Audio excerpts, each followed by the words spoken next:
Buenas tardes a todas y a todos y bienvenidos a este hermoso curso de análisis matemático 3. Me llamo Iván, voy a ser el profesor, soy profesor licenciado en matemática. Soy nuevo acá en Guay, así que todavía ahí orientándome en esta pequeña ciudad que tenemos. Pero bueno, vamos bien. Seguro que mejor me cuentan algunos buenos points acá de Guay, de dónde comer rico y demás. Bueno, acá esto no va a tener mucha sorpresa porque es una materia en frecuencia. No es que vamos a ver cosas totalmente desconocidas. Si llegamos acá, hemos tenido que padecer, quizá algunos más, otros menos, con análisis 1 y análisis 2. Así que bueno, antes de arrancar vamos a usar otra rama de la matemática que es la estadística, así sin miedo a ser honesto. Levante la mano quien la pasó mal en análisis 2, para hacer una idea más o menos cuántos me tengo que ganar. ¿No? No sé. Más o menos. Mal no. Miedo, pero... La cursé en 2021, ese es mi... Ok. Bueno, pero en 2021 se poquísimo, no pasa nada. Es tan terrible. No. Todo bien. Sean optimistas. Si llegamos a análisis 3, no la vamos a quedar acá. Ya pasamos a análisis 1, pasamos a análisis 2. Bueno, quizá alguno deba final, pero digo, estamos aquí por algo, ¿no? La matemática no es algo que si les costara demasiado, evidentemente no hubiéramos llegado hasta aquí. Así que tranquilos que todo va a seguir bien. Bueno, ¿de qué trata un poco análisis matemático? Vamos a charlar primero algunas novedades de la facultad que se habrán enterado, pero vamos por ese lado. Análisis 3 viene a ser como, aparte del 3, ¿no? La venganza de las integrales, pongámoslo así.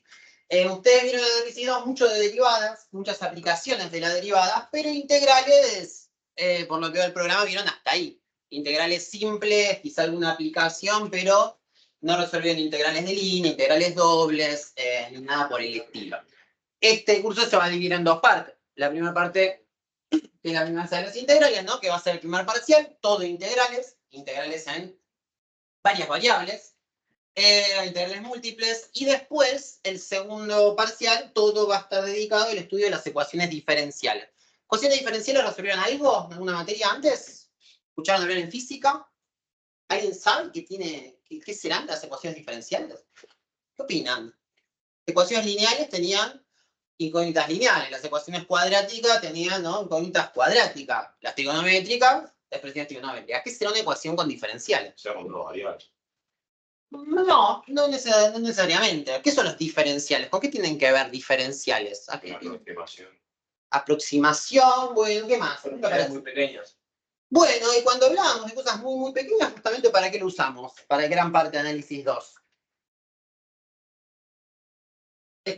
Este infinitesimal que usamos para calcular a veces áreas. Bueno, ahora vamos a ver para volúmenes.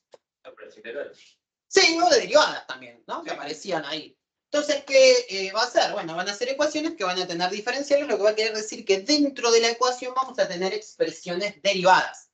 Entonces, ¿qué es la ventaja? Que vamos a tener ecuaciones que van a describir fenómenos muy dinámicos. Ustedes que son todos de ingeniería, ¿no? ¿Sí? ¿Hay alguien que no? Sí. Ustedes que son de ingeniería van a ver, ya habrán visto un montón de física y van a ver muchísima más física. Yo sé algo de física, no me fascina, pero sé algo también.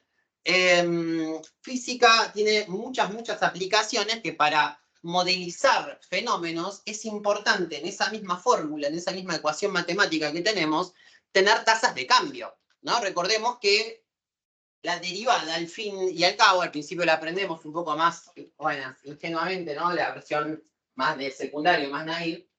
Bueno, la derivada es la recta tangente en un punto. Bueno, pero esto es una interpretación gráfica. En realidad la derivada es un poco más complejo, ¿no? La derivada lo que nos va a dar es una tasa de cambio. En un punto específico, esa recta tangente en realidad nos indica, por ejemplo, una pendiente. Si hacíamos derivadas, para varias dimensiones, por ejemplo, en un campo escalar que va de R2 a R, ¿no? Una superficie tridimensional, podíamos imaginarnos que esta superficie tridimensional es una montaña y en un punto, si yo calculaba la derivada parcial en X o en Y, íbamos a tener las pendientes, pero en dos direcciones.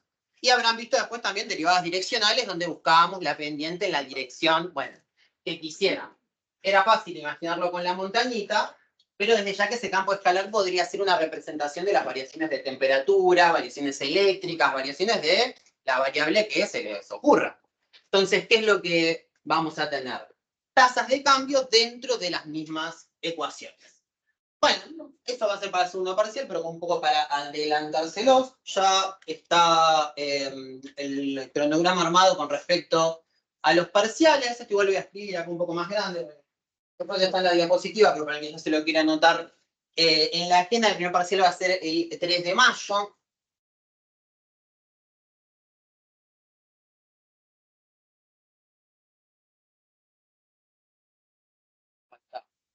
Con rato, y después, bueno, el segundo parcial y los finales, esto es medio estándar, ¿no? Lo tienen para la última, lo que sería como la anteúltima clase cursada, que es el 28 de junio, después viene la parte del recuperatorio.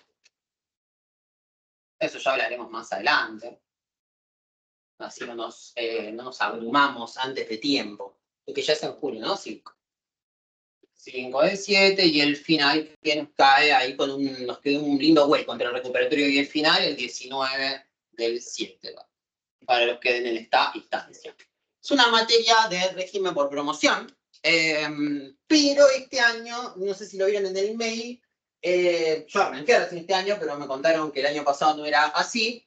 Subí un poco la vara para la promoción, ¿no? En vez de ser con 7 en cada parcial, ahora es con 8. No es una diferencia tan grande, ¿no? Porque convengamos que un 4 no es que hice el 40% del examen, ¿no? O sea, un 4 que para algún profesor más bueno un 50%, para alguno más exigente un 60%. Entonces, en realidad, entre el 4 y el 10, o digamos, ¿no? Entre lo que es 60 y 100% del examen. O sea, que cambiar, ¿no? De un 7 a un 8 no es mucha diferencia. Y bueno, obviamente considerando que con el 8 se llega a la línea de la promoción, si yo veo que hay algún parcial que da para 7 y piquito, que está como por ahí, obviamente tenderé a empujar ese 7 hacia el 8, pero si ya estamos ahí, no me saco un 8 del primer parcial. El segundo parcial, para ponerles un 7, tendría que ser porque daba para menos, porque si no, la idea sería que si estamos ahí cerquita del 8, podamos promocionarla. Si no, igualmente están las instancias de final y demás. Bueno, esto no lo vamos a ver demasiado, pero después esta diapositiva que les queda cargada ahí en el Teams, aprovecho para contar que toda la información como oficial de esta materia, esta cátedra mía de análisis matemático, va a estar subida en el Teams. Si ustedes entran a el material de apuntes que figura dentro de WADE, lo lleva como a una carpeta compartida en realidad donde hay material de análisis 3 un poco más genérico. Y esto sí lo aclaro porque es importante diferenciar que dentro de lo que van a encontrar en este programa más genérico de análisis 3, hay cosas que vamos a priorizar frente a otras. Las guías de trabajos prácticos que les figuran ahí vamos a usarlas, pero quizás no resolvamos el 100% de los ejercicios. Son guías en realidad del 2011, si no me equivoco. Y bueno, mal que bien, ya tienen más de 10 años. Entonces hay algunas cosas que elegiré priorizar, algunas cosas de la guía que vamos a usar, otras que no. Así que no se asusten viendo algunas cosas de la guía más diferentes a las que vamos a resolver. Siempre tomen como ejemplo para prepararse para parciales, obviamente para el final lo mismo, ejercicios que hicimos en clase. No va a aparecer nunca en un examen algo que no hayamos resuelto de un formato análogo en el pizarrón. ¿No? O sea, jamás que va a decir, no, entró un ejercicio del TP5 que nunca nos explicaron cómo hacer. No, evidentemente con todas las aplicaciones físicas que van a aparecer en análisis 3, hondando mucho, se pueden encontrar ejercicios muy rebuscados en los cuales todos, no ustedes, yo también, podemos estar un rato pensando cuál será la vuelta de tuerca, ¿no? Un problema matemático más elevado. Justamente análisis 3 no tiene temas matemáticamente sencillos, ¿no? Ya vamos llegando a la matemática de alto vuelo. Y desde ya que un ejercicio difícil dentro de lo que es la categoría de análisis matemático 3 nos puede llevar una tardecita a un lindo fin de investigación. Entonces, bueno, eso no nos vamos a poder hacerlo en clase porque nos iría gran parte de la clase resolviendo un ejercicio, pero sí podrán ser como ejercicios del estilo de desafío, ¿no? Que los relacionen ustedes con lo que van a ir viendo en física, que los tengan ahí para que cuando vean cuestiones relacionadas al trabajo, a los momentos de inercia, qué sé yo, a distintas cuestiones de flujos y demás, puedan vincular con los temas que estamos viendo, pero no vamos a todos esos ejercicios que aparecen en los TPs del 2011 a resolverlo por completo, ¿no? Así que bueno, priorizaremos lo de aquí. Después nada, hay también muy estándar los libros de la bibliografía, que son Steve, Apóstol y Sil. También hay uno de Larson, muy bueno, el Cálculo 2, que acá no está, pero que lo recomiendo, que es fácil de encontrarlo en internet. El de Apóstol es como un clásico del análisis matemático, pero tiene un lenguaje matemático bastante elevado. Así que bueno, el de Larson es parecido, un poco más amistoso.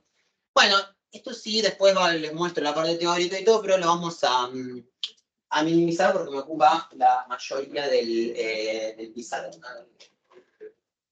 Pero ya perdí el control, lo dejo por ahí. ¿Lo que hay, no? Sí. Ahí ya. Bueno, vamos a recordar un poco de qué va esto de análisis matemático con cosas que vimos ni siquiera en análisis matemático 2, ¿no? Sino en análisis matemático 1. ¿Qué son las integrales? Vamos a plantear de qué iban las integrales simples. Bueno, ¿de qué iban? ¿De qué vimos? ¿Para qué aplicaciones vimos las integrales simples? Y de paso les cuento a ese programa que van a ver en las diapositivas, son 5 unidades, que tiene 2 entradas, bueno, en toda facultad, para desarrollar los temas de análisis 3. Una entrada es decir, bueno, como vimos en análisis 1 y 2, integrales simples, seguimos con integrales simples y se calculan integrales de línea, que son integrales que se calculan una sola variable, pero más complejas. Otra entrada es, en vez de entrar por la unidad 1, entrar por lo que sería la unidad 3, que son las integrales de varias variables, que así como pasa con las derivadas en varias variables, no es tan complejo. Entonces, yo voy a entrar por este lado porque me parece que es un poco más amigable y con lo que ustedes vieron de derivadas sucesivas, de derivadas parciales, les va a tomar mucho más sentido. Vieron que cuando derivábamos al final no es que hacer una derivada en 2 variables era particularmente complejo, ¿no? O sea, cuando derivábamos, por ejemplo, una expresión que depende de x e y la derivábamos respecto de x, ¿qué pasaba con todo lo que dependía de y? ¿Cómo lo considerábamos? Bueno, y esto va a pasar lo mismo. Vamos a integrar en 2 variables, pero en realidad vamos a integrar sucesivamente en una u otra variable. Entonces, cuando integramos en una variable, vamos a estar usando lo que aprendimos de integrales simples. Entonces, bueno, vamos a recordar la idea gráfica bien intuitiva, que es un poco la razón por la que nacen las integrales, como un problema de la antigüedad para resolver áreas complejitas. En realidad, el cálculo de áreas que ustedes aprendieron en análisis 1, análisis 2, un área, ¿cuántas dimensiones tiene? 2, exactamente, ¿no? Un volumen tiene 3.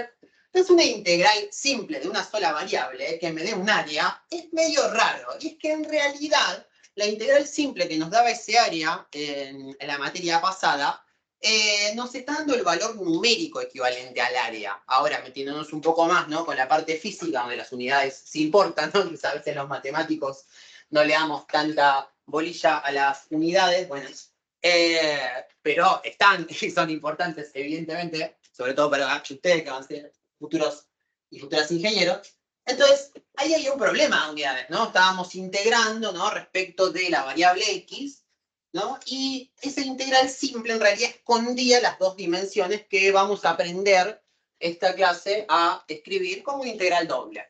No, eso del techo menos el piso, así más amistosamente dicho, tiene que ver en realidad con una diferencia de otra integral que omitimos. Pero bueno, la idea original de las integrales tiene que ver con una sumatoria de Riemann se llama, ¿no? Que es tratar de aproximar una cierta área usando rectángulos, ¿no? Porque esta área irregular que era, vamos a mover un poco el B para que quede más lindo. Esta área irregular que deja debajo de la curva no tiene una fórmula como el triángulo, el cuadrado, etcétera, ¿no? No es tan amigable, pero si yo lo desarmo este problema y completo esa curva con rectángulo, voy a obtener un área que no es evidentemente la misma, pero que va a acercarse bastante, ¿no? Entonces, bueno, ¿cómo se escribe esto, no? Bueno, no olvidemos ponerle al igual la curvita que indica que no es exactamente el área, sino una aproximación, ¿no? Todo el área que tendríamos debajo de la curva. Entonces, bueno, lo primero que hacemos es decir, bueno, sumamos todos estos rectángulos. ¿Cuál es el área de uno solo de estos rectángulos? Digamos que cada uno le damos una representante x1, x2, xn. ¿Cómo calcularían el área de uno solo de esos rectángulos? ¿Qué veis? Nos retornamos ahora ya al primario, más que análisis 2. Base por altura, exacto.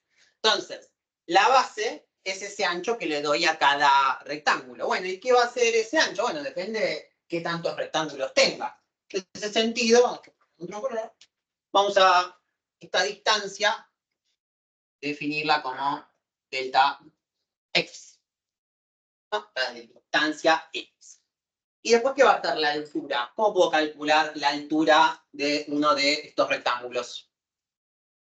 ¿Cómo se les ocurriría buscar qué valor tiene la altura, ¿no? Digo, bueno, la base es delta x. ¿Y por qué lo multiplico? ¿Cuál es la altura? La función en ese punto. Exactamente, ¿no? Si yo la función la evalúo en x1, acá arriba vamos a tener f de x1. Y así con todas las sucesivas alturas. Bueno, como son muchas, lo vamos a escribir con una sumatoria. Entonces vamos a tener la sumatoria que arranca en 1. Hay definiciones que arrancan en 0 porque, por supuesto, en vez de decir x1, x2, xn, podríamos arrancar x0, x1, ¿no? Una cuestión meramente de notación. Terminamos en n porque hacemos una fórmula que no especifica cuántos rectángulos vamos a hacer. Y tenemos la función evaluada en ese punto multiplicada por ese diferencial x. Entonces acá nos acercamos. Ahora, como esto fue insuficiente, dijimos, bueno, vamos a buscar exactamente cuál es ese área. Si estos rectángulos, ¿no? Con un programita más lindo se va anotando, vamos haciendo que sean cada vez más finitos, más finitos, más finitos, están todos de acuerdo, ¿no? Con la aproximación va a ser cada vez mejor. Son finitos, finitos, ¿no? Como alambres, imagínense que nos va a quedar la curva prácticamente igual. Bueno, tenemos una lupa que ver la diferencia. Es similar a la idea, ¿vieron este juego? Ahora lo vamos a ver en 3 dimensiones, una idea parecida. ¿Vieron este jueguito de los chicos que son como un montón de como clavitos sin filo y que ponen la mano y los clavitos se mueven y forman como la mano tridimensional? ¿No? Como una parecida, bueno, no sé qué nombre tiene ese jueguito, pero yo lo vi mucho en el primario que pagaban con eso y un poco es la misma idea de lo que vamos a hacer acá, ¿no? Digamos, una superficie se modeliza usando otra mucho más sencilla, pero en mucha cantidad. En ese caso, muchos cilindros que son estos clavitos o podrían ser prismas. Entonces, ¿qué es lo que ocurre? Aprovechando lo que aprendimos en límites, si este n tendiera a infinito, entonces ahí vamos a obtener el área verdadera, ya no una aproximación. Entonces, si n tiende a infinito, de la sumatoria que empieza en 1, termina en n, de esta expresión, en este caso sí vamos a tener nuestra área, ¿no? Porque en este caso tenemos infinitos rectángulos infinitamente angostos, ¿no? Infinitesimal. Y como esta notación del límite de n de infinito, de la sumatoria, bla, bla, bla, bla, bla, es muy pesada, inventamos, ¿no? Los matemáticos la notación que ustedes conocen, que es un resumen de todo esto, que es nuestra curvita de la integral, que irá de A hasta B, de esa función f de x, y este delta de x lo cambiamos a la notación de diferenciales, porque cuando delta de x es una notación que usamos para distancias finitas, ¿no? Y en este caso estamos hablando de una distancia que es infinitamente pequeña, entonces para diferenciarlo, le cambiamos la notación a este diferencial, ¿no? El concepto de algo infinitamente pequeño. Y ahí tenemos nuestra definición de integral. Después con esto podemos hacer integrales definidas como no, integrales que tiendan a infinito, entre dos valores. Bueno, tabla de integrales, la misma que tienen de la materia pasada, la pueden usar. Si no, después les comparto alguna nueva, pero las integraciones van a ser las mismas que aparecen por tabla. No hay otra tabla de integrales para integrales múltiples. Hay otras tablas que vamos a ver con transformadas de Laplace y cosas de ese estilo, pero la tabla de integrales va a seguir siendo la misma idéntica. Entonces, bueno, ahora la idea va a ser esto mismo, trasladarlo a 3 dimensiones, ¿no? Entonces, bueno, esto después lo voy a mostrar en la diapositiva un poco más lindo, porque obviamente dibujado siempre en 3D queda medio. Pero supongamos entonces ahora que tenemos 3 dimensiones, ¿no? Particularmente, vamos a ver integrales dobles. Después veremos integrales triples y toda la cosa.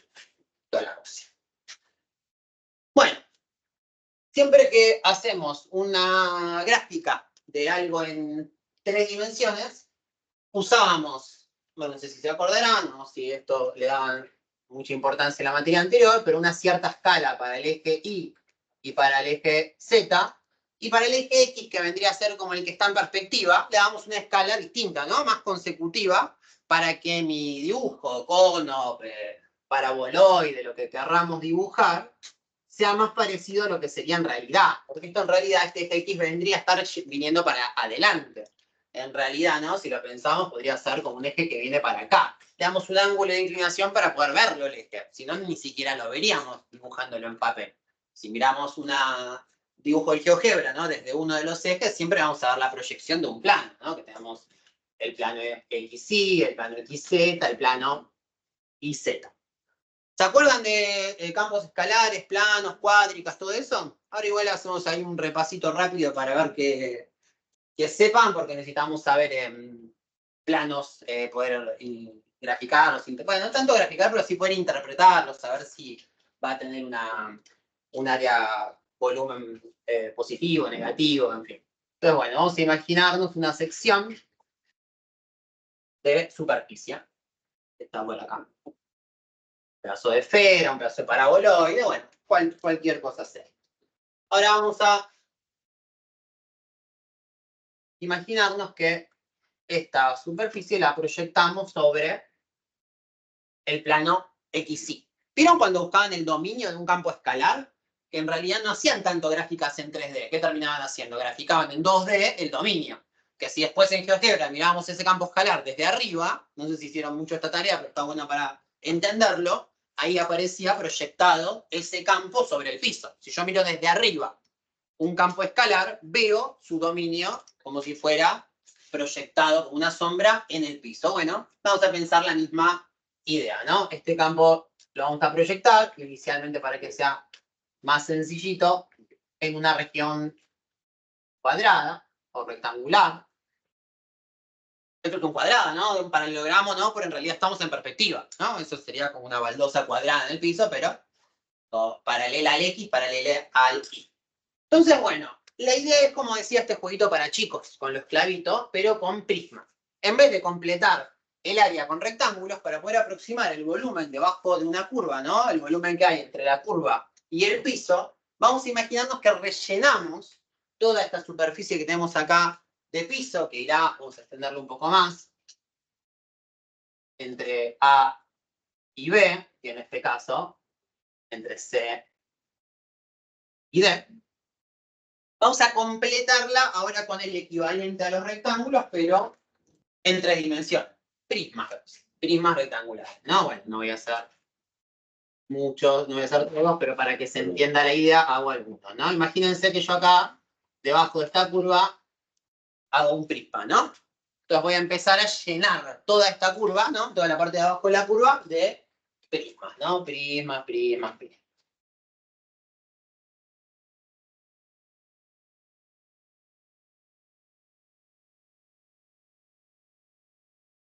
En fin, no voy a dibujar todos, porque creo que está muy complicado entender el dibujito, pero la idea sería esta, ¿no? Entonces llenamos toda esa superficie por debajo con prisma. Ven que ahora si yo sumo todos los volúmenes de estos prismas, voy a obtener un volumen similar al volumen que habría debajo de la curva. ¿También la idea, no? Análoga a lo que era una dimensión, ¿sí? ¿Me siguen hasta acá? ¿Me creen? Entonces, bueno, vamos a reescribir esto. Entonces, como hicimos acá, uso con la sumatoria, vamos a escribir cómo sería el volumen aproximado mediante sumatorias. ¿Cómo es el volumen de un prisma?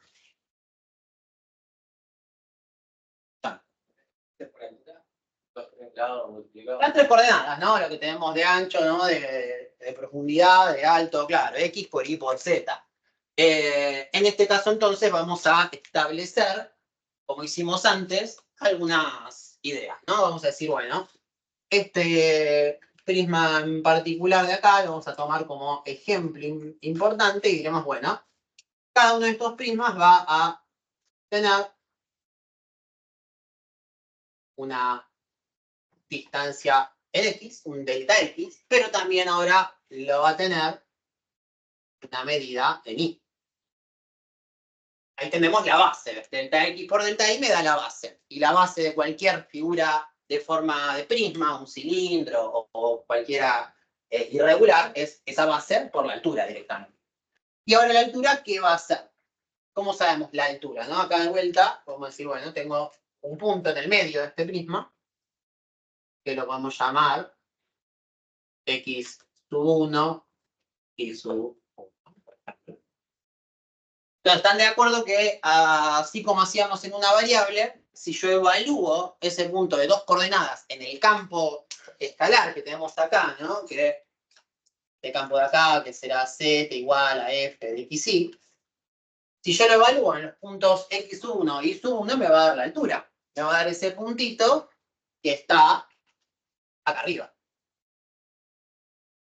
que va a ser f de x1 y y1.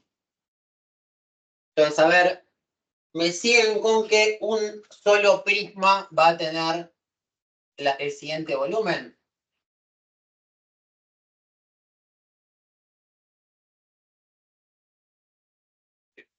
De el ancho, ¿no? De las dimensiones de la base, delta X, delta Y, que es lo que me formaría el cuadradito o rectángulo, ¿no? Puede ser, en realidad, vamos a poner la definición para que no sean la misma cantidad, no tiene por qué ser cuadrado, puede ser un rectángulo en realidad.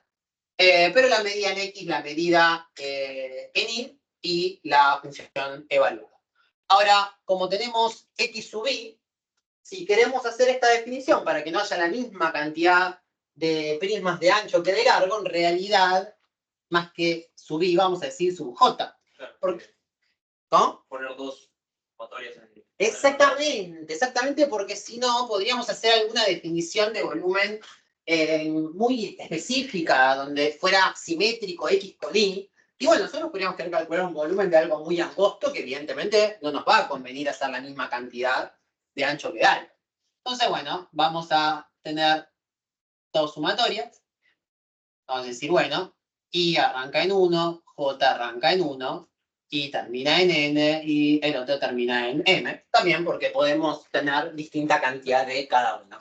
Entonces, si hago esta sumatoria doble, nos van a quedar la sumatoria de todos los prismas, ¿no? De coordenadas I, J. O sea, todos los que tenemos de ancho con todos los que tenemos de profundidad, tenemos todos los prismas. Entonces, ahí vamos a tener un volumen similar, ¿no? De el volumen original. Bueno, y ahora la idea va a ser la misma, utilizando lo que aprendimos con el límite, es encontrar una manera de representar esto de forma exacta, haciendo que estos prismas sean infinitamente angostos, ¿no? Entonces cada uno de estos prismas se va a convertir como una especie de línea, ¿no? Una especie de segmento que va a ir de la base hasta arriba.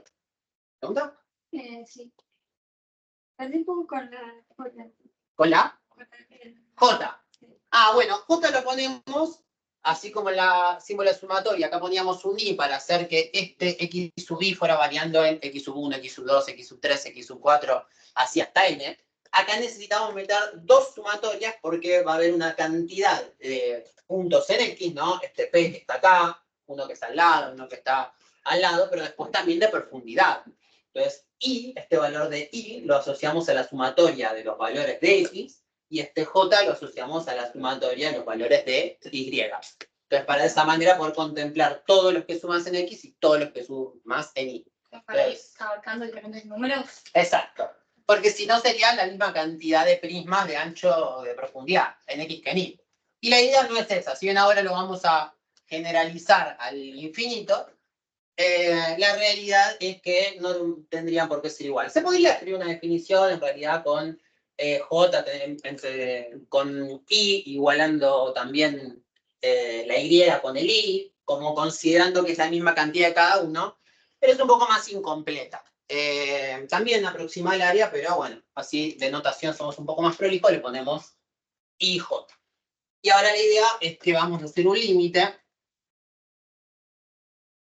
doble, donde esta sumatoria la vamos a hacer tender al infinito. Entonces, n va a tener que tender a infinito, pero también m. Y m entonces para infinito también. Bueno, y la idea ahora sí es que para ahorrarnos todo este desarrollo del límite de n tendiendo a infinito con m tendiendo a infinito de la doble sumatoria de todos estos primas, esto llevado al infinito lo escribimos de una manera compacta como una integral que va de a a b, ¿no? De a a b en x, y que después va de c a d en y, de la función f de x, y. Y acá tenemos dos diferenciales. Lo que antes era con x, ahora va a ser con y. Y acá, como así una sumatoria y un producto de que al hacer un volumen, si yo multiplico x, y o z en distinto orden, da lo mismo. Ahora que estoy abriendo una integral doble, ya no da lo mismo, porque las integrales, aunque sean dobles, triples, cuádruples, lo que fuera, vamos a ir resolviendo una en una. Entonces, una primera cosa muy importante de las integrales múltiples, para no estarnos ahí grande resaltadito. No da igual poner primero el diferencial x y después el diferencial y, que viceversa. Porque eso establece un orden de integración. Bueno, así como la derivada no era lo mismo, ¿no? No siempre era lo mismo derivar primero en x y después en z que primero en z y después en x. Ustedes vieron el teorema de Schwarz, ¿no? De un tipo de campos escalares en particular, que cumpliendo ciertas condiciones, que quizás los más clásicos, las derivadas cruzadas eran iguales. Pero era un teorema, el teorema de Schwarz. Eso indica que hay un montón de casos en los que eso no sucede. Entonces, ¿podría haber una integral que le cambie el orden de integración y me dé lo mismo? Sí, pero como es algo que no va a ocurrir siempre, necesitamos establecer un primer orden. ¿Cuál va a ir primero? Bueno, vamos a cambiar la notación de delta, buenas, por diferencial, y ahora les explico. ¿Por qué puse primero el diferencial y segundo el diferencial x? Fíjense esto, a y b, ¿a qué variable están vinculados? A x, exactamente. Y c y d, ahí. Bueno, esto es un exceso de notación, así que lo pongo acá arriba, ¿no? Porque después no lo solemos poner. Pero las integrales múltiples se van a interpretar de esta manera. Si yo digo f de x y diferencial y, la integral de adentro la voy a evaluar en y, y el resultado lo voy a volver a integrar en x. Entonces, como llaves, corchetes y paréntesis que hay una dentro de la otra. ¿Qué quiere decir? El último diferencial, el que esté de forma más externa, es el último que voy a calcular. Y el primero que voy a calcular es el que esté más adentro, el primero que esté pegado a el campo escalar. ¿Bien? Entonces, si esto fuera triple, pongo una que fuera, no sé, después vemos integrales triples, pero la integral de f de x, z, de diferencial z, diferencial x, diferencial y. Esto significaría que tengo que primero integrar en z, el resultado integrarlo en x y el resultado integrarlo en y. Aunque no esté paréntesis. Aunque no esté paréntesis. No va a estar el paréntesis en realidad. Yo acá se los pongo como para que nos quede claro esta primera vez, pero es una de estas cosas, ¿no? Como la raíz cuadrada no lleva el 2 acá, por decir una cosa, ¿no? Son atajos, ¿no? Para que la notación no sea tan pesada, pero tenemos que tener en cuenta que esto es así. Cada paréntesis, ¿no? Iría encerrando un diferencial. sea, resolvemos de adentro hacia afuera. Los diferenciales al final de la integral me dan el orden de integración y es muy importante estar muy atentos, ¿no? De que no se nos cambien de lugar, porque cambia la cuestión. ¿Bien? ¿Estamos hasta acá? Bueno, esto entonces ahora sí va a ser el volumen que va a haber debajo de nuestra curva y en vez de ser entre el eje X y la curva, en este caso fíjense lo que pasa es entre la superficie de arriba y el piso. Yo estoy en una región de integración que es rectangular. Esto en realidad no va a ser siempre así, por lo cual cuando yo acá digo A, B, C y D, sepamos desde ya que A, B, C y D pueden ser números reales como no. Cuando nosotros hacíamos integrales de una sola variable, la teníamos un poco más fácil. Porque en general teníamos integrales que íbamos a resolver, ¿no? El techo menos el piso, pero después teníamos los laterales planos. Ahora, ¿qué pasa si yo quisiera integrar, no en un rectángulo, sino en una región de integración que fuera así, ¿no? Por decir una cosa. Entonces acá A, B, C y D en realidad van a depender de curvas. Entonces los límites de integración, una de las primeras cosas que van a parecer distintas, es que vamos a poder tener acá, donde tenemos este C, por darles un ejemplo, x cuadrado más 2. Vamos a poder tener en los límites de integración curvas directamente. ¿Y qué es lo que va a pasar? Bueno, cuando evaluamos y reemplazamos a la x por 2, ahora reemplazaremos a la x por y más 1. Y meteremos una función adentro de una variable, ¿no? Como cuando hacíamos composición de funciones, yo creo que hacían análisis 1. Bueno, va a ser más o menos esa misma idea. Pero vamos a hacer uno para practicar y que tome color. Me siguen hasta acá, ¿no? Cualquier cosa me cortan y me preguntan. Bien. Bueno, de paso aprovecho, ¿no? Las clases van a quedar todas grabadas y subidas a la plataforma. Y, ¿qué más?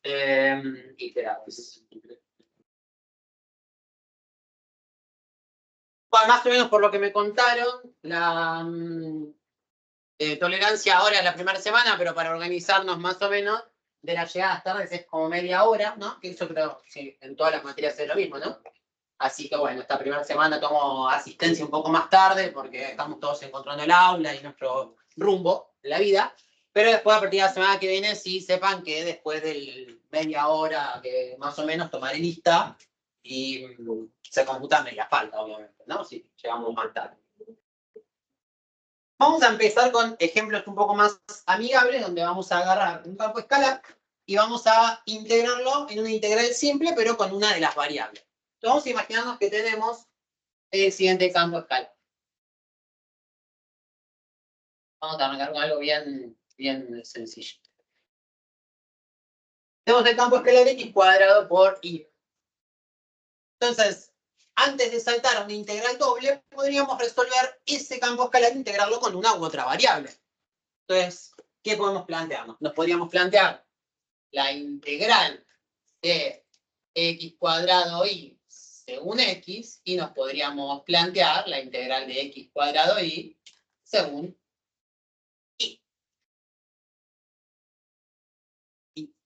Bueno, ¿qué es lo que íbamos a hacer? Recién les adelantaba, igual que en derivadas. Yo tengo que integrar en x, entonces lo que depende de y pasa a ser una constante. Todo lo que no dependa de la variable de integración, como cuando derivábamos, va a considerarse como constante. ¿Y qué pasaba con la constante de una integral?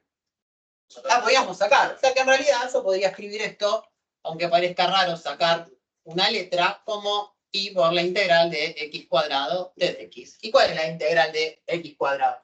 X a la 3. No, X a la 3. Vale, me dio un momento, Ahí derivar, sí. A veces se lo mezclan, sobre todo con seno, coseno, que sé que marea un poco. No les voy a mentir, yo también tardé en su época en ir acordándome todas. Igualmente ustedes no tienen que saberse las de memoria porque se pueden usar tablas integrales para los parciales. Importante saber. Pero bueno, sí, le subimos un grado. Entonces, y abajo ponemos ese valor. Entonces nos queda x al cubo sobre 3. Y este valor y que teníamos acá lo vamos a poner acá al lado ordenado y nos termina quedando, ¿no?, una integral indefinida de esta forma. Y acá vamos a hacerlo, ¿no? Vamos a integrar en Y, entonces la X va a ser una constante, la vamos a sacar como constante para afuera y nos queda la integral de Y. ¿Cuál es la integral de Y? Entonces, Y al cuadrado. ahí va, misma idea, ¿no? Subimos 1 al grado, que era 1, entonces de 1, 1 más 1, 2, y abajo va el 2. Y bueno, vamos a ponerlo acá, 3 cuadrado sobre 2. Pero bueno, primera moraleja de la cuestión, que podemos tener un campo escalar de varias variables, ¿no? Podemos hacer ahora uno con z, y en realidad podemos integrarlo de manera simple, pero respecto a una u otra variable. Esto es para como arrancar a ir entendiéndolo, le iré ahora con la integral doble, no va a ir más allá que hacer esto 2 veces, ¿no? Este resultado que obtuvimos acá, si estuviera sido integral doble, ahora en vez de integrarlo en x, lo vamos a integrar en y. Entonces las integrales dobles, por lo menos las primeras que vamos a ver, van a ver que no es nada tan distinto de lo que hicimos, ¿no? Bueno, vamos a suponer una más, ¿no? Ejemplo 1, 2.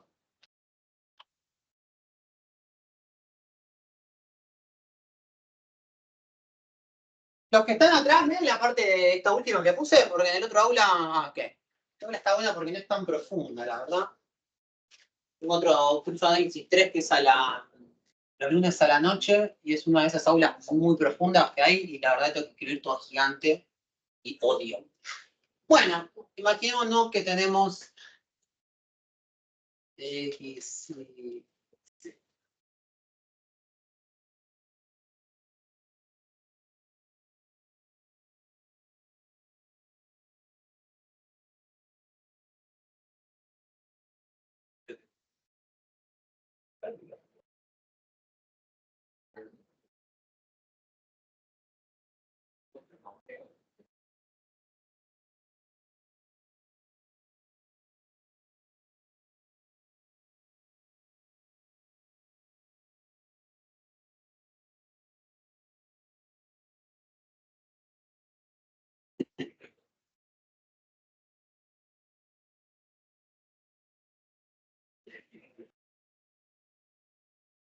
Bueno, misma idea. Damos un minutito, así los que ya lo van siguiendo un poco más se animan a intentar hacerlo ustedes, así ya vamos entrando en práctica. Muy bien, ¿no? De acá al costado, amigo, tamaño de la letra, bien chica.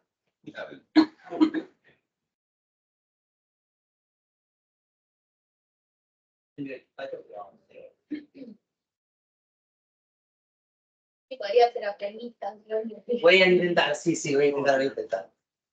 Vea, un poco más. No hace diferencia pues sabemos lo que es. Pero... Sí, tal cual.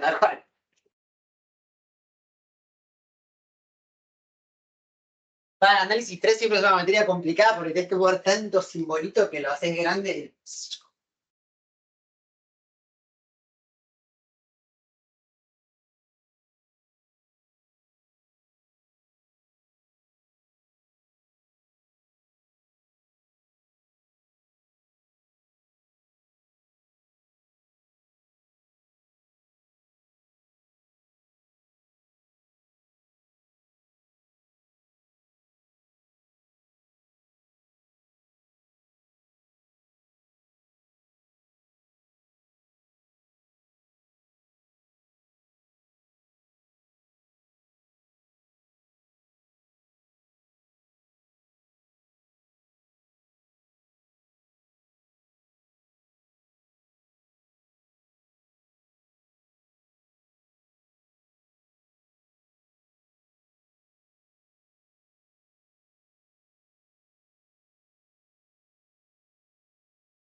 Hasta acá, ¿entendés?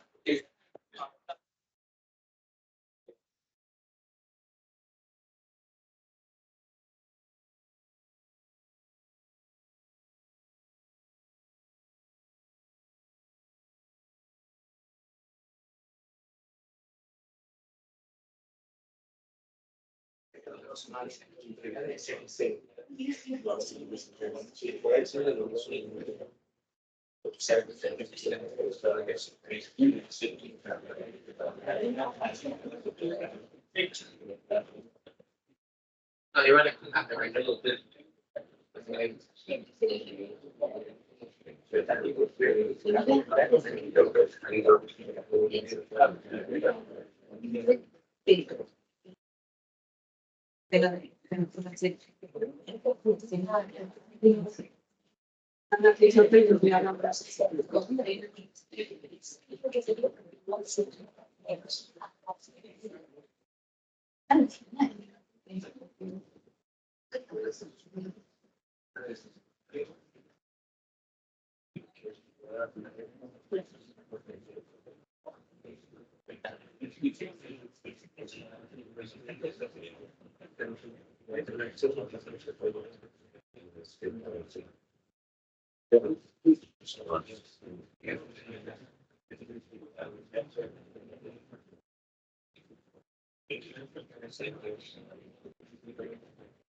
Bueno, vamos con las primeras tres, las simples. ¿Estamos? Bueno, vamos con la primera integración de este campo escalar dependiente de X, Y y Z. En este caso vamos a integrar en X. Entonces, acá, bueno, ahora vamos a poner en común, lo vamos a recordar, pero hay tres propiedades, como a grandes rasgos, que ustedes aprendieron a la hora de integrar. Una me la dijeron hace un rato. Una constante, podemos sacarla para fuera de la integral. ¿Qué otras propiedades había? De integrales. Ahí hay otras dos. Separarlas según qué. Ahí va, perfecto. Entonces yo podría resolver esta integral de f de x, y y z como la integral definida o indefinida de este primer término, menos la integral de este segundo término, más la integral de este tercer término. Misma idea para integrales múltiples habrá. Esta es una integral simple, pero vamos a mantener esa misma propiedad. Y después había otra, esa ya a veces se la olvidan más.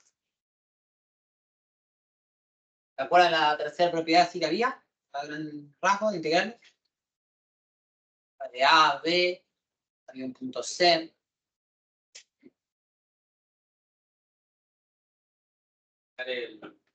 Estaba multiplicando eso. ¿El área? Incluía un punto C.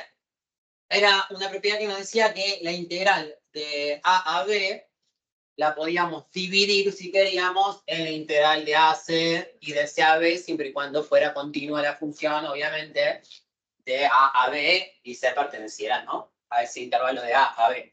Que es lo que en realidad usábamos cuando queríamos calcular áreas, y lo que ocurría muchas veces es que la curva cruzaba el eje X. ¿Qué ocurría si yo calculaba la integral de A a B de esta área? Y poniendo el área de arriba y abajo, cero. Si están iguales, exactamente. Si son simétricas, me da cero, y en otros casos peor, porque podrían contrarrestarse y voy a obtener resultados erróneos con respecto a áreas. Porque si estos representaran unidades que aceptaran valores negativos, ¿no? Podrían ser una cantidad de entrada de un flujo con la de salida, podríamos obtener un resultado de esa integral de A a B que me diera el total. Si queda negativo, que pierde; si queda positivo, es que saliente, ¿no? Digo, podría tener representaciones válidas, calcular la integral de A a B, pero no si pienso en un área. ¿Por qué? Porque las integrales del eje X para abajo, ¿qué pasaba? Si yo calculo esta integral de C a B. Va a negativa, exactamente. Si yo quiero interpretarlo como un área, teníamos que saber que tenemos que tomar el valor absoluto para áreas y para volúmenes. Entonces, así que como nos pasaba que teníamos que estar atentos en la interpretación geométrica de área y volumen, de área, lo mismo vamos a tener que hacer ahora con el volumen. Si el campo escalar cruza el piso, ahora más complicado, porque ya no es que cruzamos el eje X en un punto. Ahora podemos cruzar al piso en una curva. Entonces, todo lo que antes era un punto, lo que les decía recién, vamos a estar límite de interacción por curvas, porque ahora ya las proyecciones, las intersecciones con plano, ya no nos dan puntos, nos dan curvas. Entonces, bueno, ahí va a haber alguna problemática extra. Pero bueno, ¿cómo queda la primera? Integral en X. ¿Qué opinan? Y cuadrado por X cuadrado sobre otro. Primer término, X lo integramos, me queda X al cuadrado sobre 2 y la Y al cuadrado es una constante. Segundo término es una constante. La integral de una constante, 0. Y el 1 es una constante, la integral de una constante, 0. Conclusión que nos quedó solamente ese valor. ¿Qué me falta? Si la integral no está definida, agregamos algo más. Sí. Bien. A ver si a alguien se le ocurre qué problema vamos a tener ahora. No va a haber 3C, pero sí va a ser un poco más complejo de lo que era antes. ¿Por qué? Porque cuando nosotros integramos la integrada, ¿no? La operación inversa de la derivada, nosotros ese C representaba que podía haber un valor numérico que al derivarlo no desaparecía, entonces cuando nosotros integramos no lo recuperamos. Entonces, si yo tengo esto más 5 y lo derivo, voy a obtener este valor, ¿no? Con la expresión original. Y ese valor que era constante lo perdí. Ahora hay un problema un poco más grande. Y es lo siguiente, si yo estoy integrando respecto a la variable X y la variable Y y la variable Z las considero como constantes, esas variables, la variable Y y la variable Z, hacen de lo que antes era ese valor C. Entonces, ¿qué es lo que ocurre cuando tengo varias variables e integro? De nuevo, como decía antes, todo lo que antes era un punto, un número real, al subirle una dimensión o más dimensiones, se complica y ese punto pasa a ser una curva al subir una dimensión y esa curva pasará a ser una superficie al agregarle otra dimensión más. ¿Qué quiere decir? Que si yo tengo, ¿no? Decíamos recién, una función, ¿no? F de xy que es igual a x más y, y esto lo derivo según x, ¿no? Hacemos la derivada respecto de x derivada me queda 1. Si yo ahora el 1 lo integro, para obtener f, ¿qué me queda? Me queda la integral de esto, x. Y fíjense lo que perdí. No perdí un valor c numérico. Perdí a la y. Y si esto en vez de y hubiera sido y al cuadrado sobre 3, pasaba lo mismo. Porque al derivarla lo considero constante, entonces desaparece. Entonces cuando yo integro, paso inverso, no puedo recuperar esa función. Y esta función podría ser increíblemente complicada. Lo único que tiene que hacer es depender de la otra variable. Entonces ahora vamos a tener una familia de curvas en ese valor C.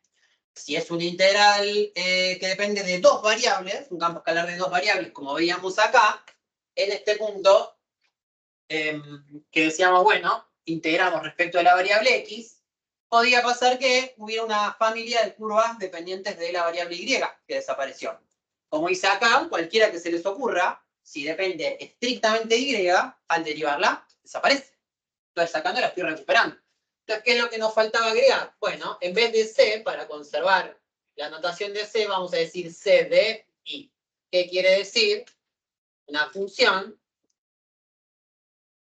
de I.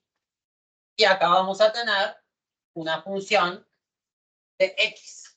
Y en este caso que estamos viendo acá, como ahora tenemos tres variables de integración, ni siquiera vamos a tener una curva, una familia de superficies, porque yo podría tener acá imagínense la primitiva, un campo escalar que depende íntegramente de Y y de Z. Sí. Ahí el más 1, ¿no? Queda como CX. Cuando el campo.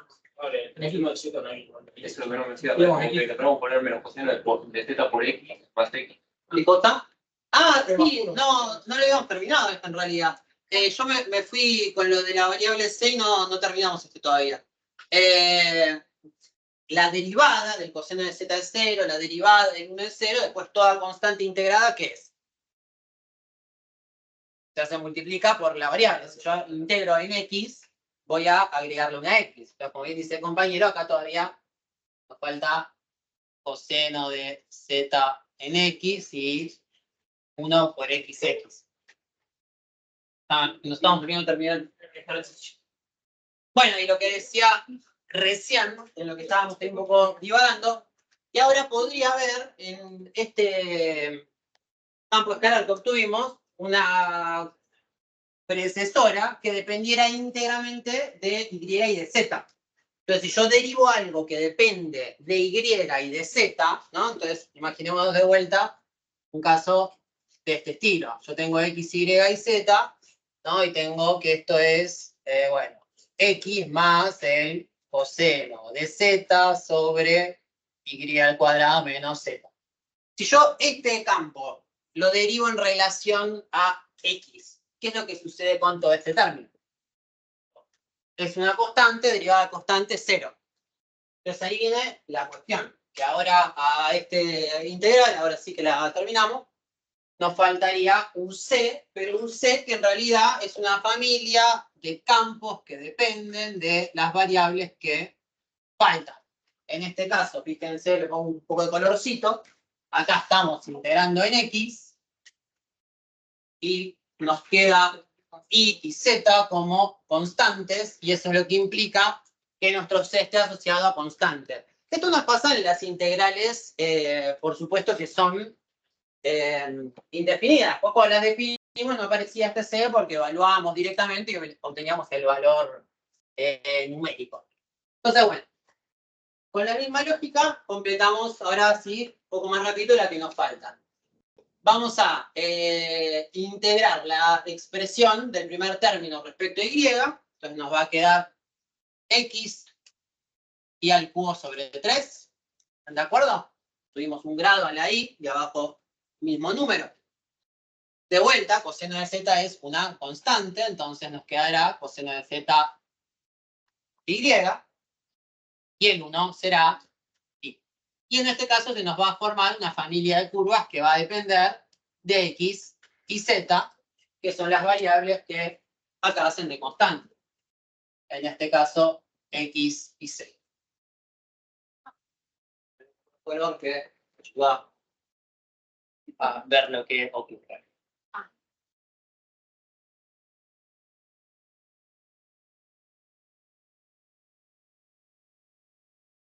Bueno, primer término, x por y al cuadrado, si lo queremos integrar respecto a z, no hay z, es una constante, lo que nos pasaba antes, por lo cual aparece la z por acá, x y al cuadrado z.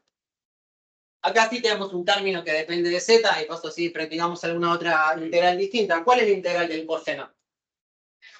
Bien.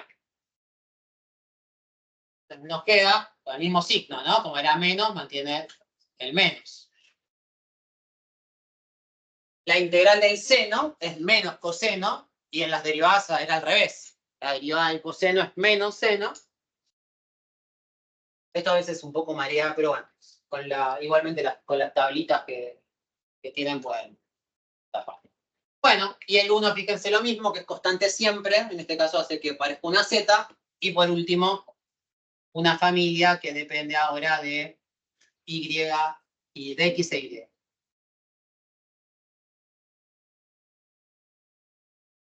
Por ahora no vamos a adentrarnos tanto, pero más adelante habrá situaciones donde estos campos escalares que perdemos podamos buscarlos con sistemas de ecuaciones y demás, ¿no? Alguna cosa un poco más complicadita que haremos más adelante, que nos permita con información que disponemos en un problema recuperar, ¿no? Un poco pasa en ecuaciones diferenciales cuando uno quiere recuperar en esa ecuación una derivada. Bueno, vamos ahora a resolver una integral iterada doble. Sí. ¿Sí? En esa última, el z cuadrado. ¿De dónde salió? Perdón que no me acuerdo mucho. El Z, ¿no? Es el I cuadrado Z. Ah, ahí está, ok, perfecto. ¿Ves que acá se agregaba Esa la pensé E, la que I? era como Z cuadrado y no entendía de dónde salía. No, está ahí con el I al cuadrado que venía originalmente. X Perfecto. cuadrado, Z. Ahí va. Gracias. Una pregunta. Sí. Lo que veíamos antes, esto para calcular, está bien que no son definidas, pero ¿cómo extrapolamos esto al cálculo de un área? No, bueno, de área no tiene nada porque estamos agarrando un campo escalar y estamos haciendo una integral simple en realidad. No tiene una interpretación geométrica como área. Pero vamos a ver que hay muchas otras vueltas. En realidad las integrales muchas veces las usamos en matemática para resolver casos de convergencia de series. No sé si vieron series y sucesiones. Series de convergencia y divergencia. Bueno, las series son básicamente sumatorias, ¿no? Infinitas, en las cuales, como las integrales que tendían, ¿se acuerdan las integrales que tendían, por ejemplo, a más infinito y sin embargo daban un valor numérico? Porque a pesar de que ese área se extendía hacia el infinito, se hacía infinitamente pequeño con una rapidez suficiente como para que ese área sea acotada. Una manera de entender muy fácil una sumatoria infinita que es convergente es la siguiente, que sería 1/2 más 1/4 más 1/8, básicamente más 1 sobre 2 a la n. Esta sumatoria es infinita y sin embargo el resultado de esa suma infinita no es infinito. No toda suma infinita es infinito. Y fíjense geométricamente, yo hago un cuadrado, está muy fácil de visualizar. 1/2 es la mitad del cuadrado. 1/4 es la mitad de la mitad. 1/8 es la mitad de la mitad. 1/16 es la mitad de la mitad. 1/32 es la mitad de la mitad. Van viendo que esto lo voy a poder dividir a la mitad infinitas veces. Esta sumatoria hacia el infinito queda el cuadrado, o sea, una unidad. Entonces, 1/2 más 1/4 más 1/8, infinito hasta 1 sobre 2 a la n, esta sumatoria es infinita pero da 1. Como nos pasaba en las integrales, ¿no? Bueno, tiene mucho que ver el estudio de series y de integrales en este sentido cuando buscamos convergencia y divergencia, que más adelante un poco lo vamos a ver. Pero podemos usar integrales para resolver casos de series, para resolver ecuaciones diferenciales. No solamente las integrales tienen que ver en realidad con las áreas y los volúmenes. Es la parte más fácil de entender porque es la más gráfica. Pero después las usamos para trabajos, para campos conservativos vinculados a, a flujos de campos vectoriales. Bueno, se usa para muchísimas cosas y muchas otras que se van a enterar ustedes en una materia de física más avanzada, yo desconoceré. Pero no todo lo vamos a pensar en área. Pero sí, tal cual, esto no representa nada vinculado a un área. Un campo escalar que estamos viendo cómo se integra respecto de una variable. Ahora sí, igualmente para verlo más gráficamente, vamos a hacer un ejemplo doble que sea primero con dos variables. Si sí tenemos un campo escalar de dos variables y lo queremos integrar en la integral doble, acá sí vamos a tener una interpretación cuidadosa en la cual, cuidadosos tenemos que ser nosotros, en la cual podremos apreciar un volumen, siempre y cuando no haya cosas que sucedan. ¿Qué cosas sucedían que hacían que una integral simple tuviera problemas a la hora de calcular área? Discontinuidades, que esa curva cruzaba el eje X. Bueno, acá van a estar esos mismos problemas, ¿no? Vamos a tener que el campo escalar cruce el piso. Entonces, si yo la región en la que integro, ¿no? Antes veíamos que integrábamos, ¿no? En una región proyectada. Esa región de A, B y C a D que integramos, podría el campo escalar cruzarlo en una curva. Entonces, ¿qué pasa? Parte de esa región me va a dar el volumen que está para arriba, que es positivo, y parte de la región me va a dar el volumen que está por debajo, que va a ser negativo, como pasaba con áreas. Entonces, yo para poder calcular un volumen de un campo escalar y asegurar que la integral doble es el volumen, tengo que saber cosas. Tengo que saber que ese campo escalar no cruza esa región. Si está totalmente por debajo, la integral me va a dar un valor negativo, lo tomamos en valor absoluto y ese es el volumen. Si está totalmente por arriba, va a darme positiva la integral y ese valor es el volumen también. Ahora, si esa integral cruza la región, no lo podemos resolver. Tendremos que dividir la integral en una integral que tenga esta región y una integral que tenga esta región. Parecido a lo que hacíamos antes. Pasa que antes hacíamos, en vez de A a C, de A a B y de B a C. Y era un valor numérico. Ahora tenemos que encontrar una curva que es la intersección del piso con nuestra superficie. Curva de nivel hicieron igualmente, ¿no? Sí. Bueno, igualamos un campo escalar cuando Z vale 0, y al igualar cualquier campo escalar a 0, lo que obtenemos es la proyección en el piso, ¿no? Para recordar algunas cosas de análisis. Entonces, si yo quiero saber qué sería la curva de nivel del piso, que es clave del plano XY, entonces igualamos a 0. Podrá ser que sea un campo escalar muy raro, como alguno de los que pusimos por acá, que se nos escapa, ¿no? Bueno, vamos a repasar sobre todo los campos escalares notables. Ahora sí, algunos como son las de cuádricas, sobre todo, que tenemos este que parece una papa Pringles, ¿no? El parabólico hiperbólico, que es difícil de dibujar, entonces ahí eso ya lo muestro con la diapositiva, si no nos volvemos locos dibujando. Pero sí tenemos que reconocer planos, cuádricas, después, ¿qué más? Cilíndricas. Bueno, cilíndricas, ¿no? Recuerdan que no es solo el cilindro del primario, ¿no? Cilíndricas, en análisis matemático, es cualquier superficie que tiene un barrido, que le falta una de las variables. Entonces yo podría tener una superficie cilíndrica que en realidad es esta curva, pero proyectada sobre el eje Z, ¿no? Como algo así.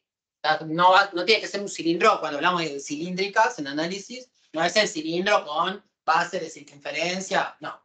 Pues cualquier superficie, cualquier curva que la podamos barrer en alguno de los ejes. Bueno, ahora igual lo repasamos. Vamos a hacer una integral doble para los dos lados. Vamos a suponer entonces f de x, vamos a ponerlo ya directamente, vamos a hacer la misma de los dos lados, a ver qué pasa.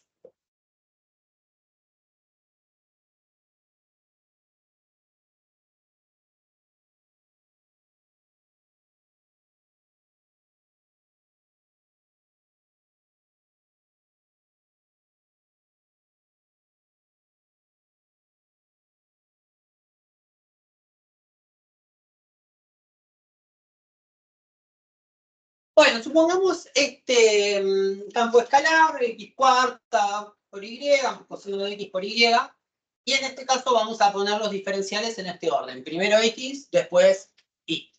Entonces acá, como les decía, tenemos que imaginarnos un paréntesis que va a estar por acá. Bueno, corcheta, mirá, ¿no? Que nos va a dividir el problema en dos integrales. Se hace primero la de adentro y después seguimos con la o las de afuera. ¿Bien? Entonces, bueno, vamos a integrar respecto de x. X a la cuarta va a ser x a la quinta sobre 5 por y. Coseno de x por y. Y es una constante. Coseno de x integrado. Seno de x. Por y es.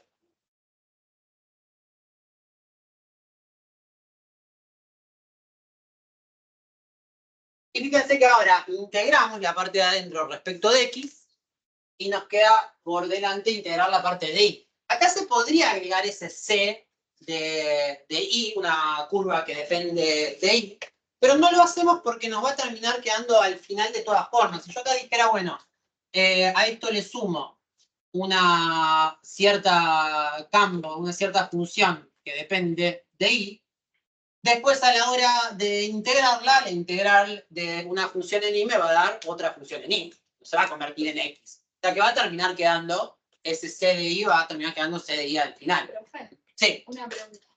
Después cuando hagas el próximo paso, y es que nosotros dejaríamos c de y, después tendríamos que poner c de y c de x también. Sí. O directamente lo vamos a juntar y c de x y. Que es lo que pasa por una de las variables como acá. Nos va a terminar pasando esto, porque en realidad en cada una de las integrales hay una parte que perdemos. Eso es lo que más adelante en el estudio de integrales un poco más complejas a veces nos va a interesar. Eso, ¿no? De la opuesta de la derivada, que hace que ciertas cosas se pierdan, cómo se recuperan, ¿no? Un poco más dificultoso. No sé si algo parecido hicieron con algún sistema de ecuaciones con integrales simples para recuperar este valor C, con algún problema del valor inicial. ¿Algo de eso hicieron? ¿No? Sí, no, sí. Ah, bueno, está bien. Algunos sencillitos, bueno. Lo que faltaba Claro, bueno, sí, va a haber equivalentes, pero en vez de buscar un valor de C, es buscar una función o un campo. Obviamente va a ser más complicado, pero bueno, sigue con la misma idea. Bueno, moraleja. Ahora vamos a integrar respecto de Y. Entonces, ¿qué va a pasar? Nos va a quedar x a la quinta sobre 5, que es constante. Y va a ser y sobre 2 sobre 2. Esto después lo juntamos. Y después seno de x es constante. Y la y al cuadrado sobre 2. Más CX y ahora. Más c x. A veces se escribe más c de x más d de y. Bueno, en fin. Como después las integrales indefinidas tampoco las usamos tantísimo, porque la idea es, sobre todo, como les digo, para las aplicaciones de ustedes, que no es que van a ser profesores, sino que van a resolver cosas prácticas con las integrales, no va a haber tanto tema con las integrales indefinidas y quizá vamos a rondar más sobre el estudio de las integrales definidas, que son las que van a representar distintos fenómenos, ¿no? Así lo vemos como en abstracto, como cuando decimos, bueno, la integral es la sumatoria doble, ¿no? Vemos toda la parte matemática, después, bueno, lo llevamos a la práctica. Ahora sí les voy a poner acá las diapositivas para mostrar un poco y hacer un repasito de cuádricas. Veo que esto siga bien. Les propongo mientras que hagan el mismo ejercicio, pero lo hagan en el sentido contrario. Primero integren respecto de y después integren con respecto de x. Lo que siempre te va a marcar el orden es que es primero el de y o el de x. Exacto. Y si son tres, siempre el que está más adentro es el primero que resuelves. Son como llave, ¿no? La primera integral viene con el último diferencial y así van. Que viene adentro, un adentro. Punto que esté torcida la pantalla. Pero bueno, vamos a ignorar.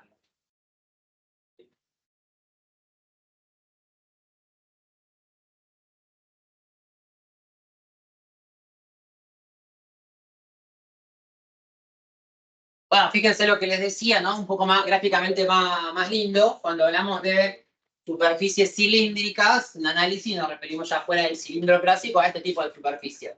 Que es una curva, ¿no? Que podríamos desde un ángulo graficarla en uno de los planos, o en el plano XY o en el YZ, ¿no? En uno de los planos coordenados, y después el resto, como no aparece la variable, que es la manera en la que lo reconocemos, va en barrido. Como cuando decimos x cuadrado más y cuadrado es igual a un valor. A al cuadrado. Por ejemplo, x cuadrado más y cuadrado igual a 4, me dirán, supongo, es una circunferencia de radio 2.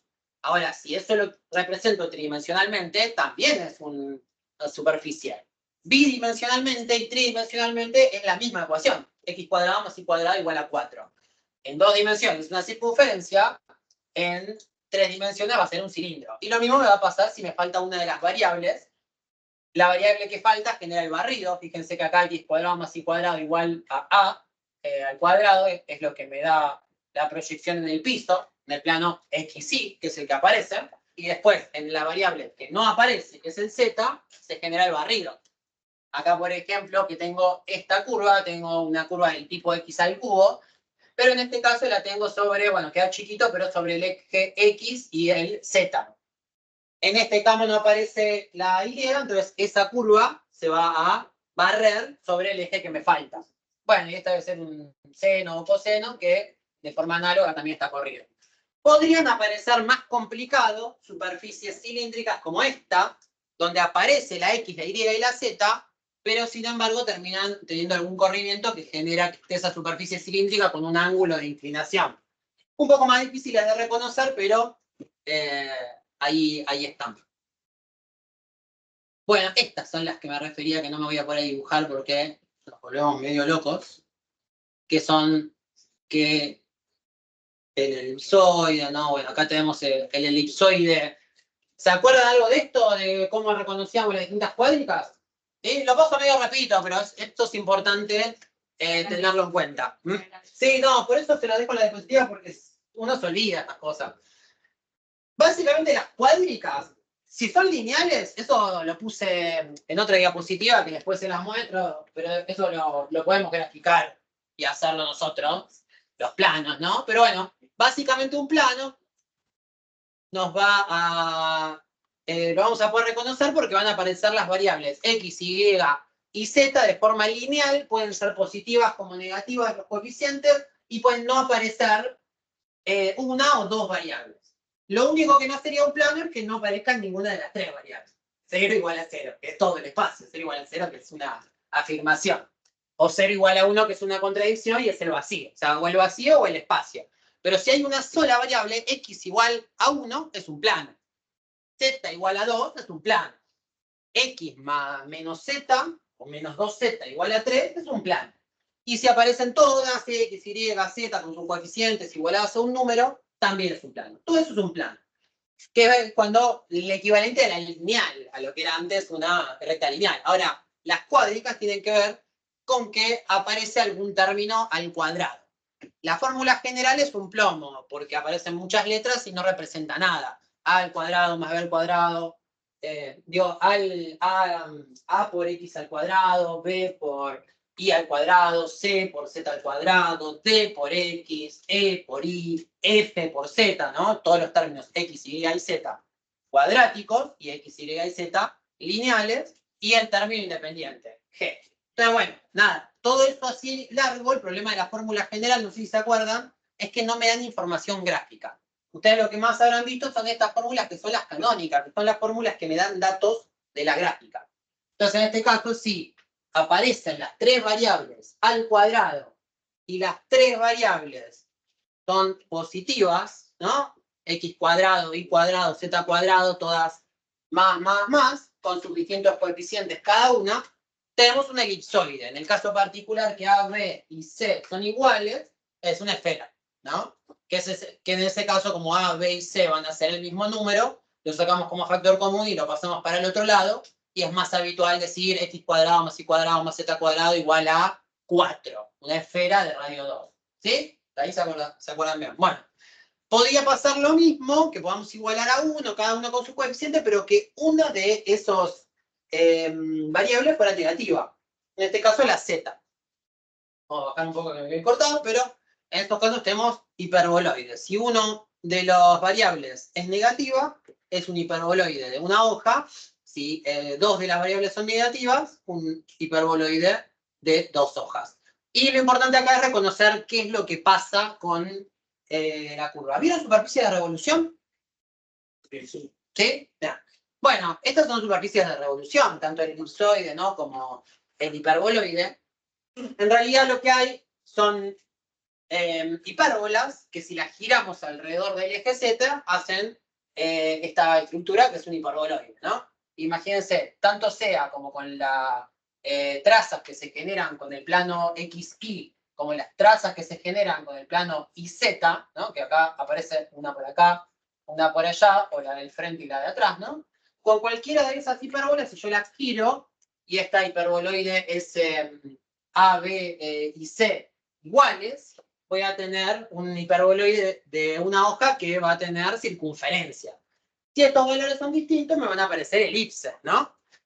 Ahí ya no la vamos a poder generar con un giro, pero va a tener una estructura parecida. Lo importante de acá es reconocer que la variable que va negativa viene a dar como el eje, ¿no?, de nuestro hiperboloide. Entonces, si yo hago lo mismo, pero pongo el X negativo y la Y y la Z las hago positivas, yo voy a tener esta misma estructura que es el hiperboloide de una hoja, pero sobre el eje X. ¿Bien?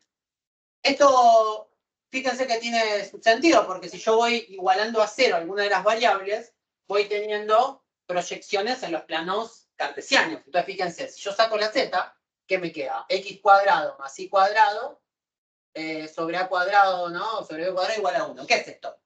Solo. Una elipse, exactamente.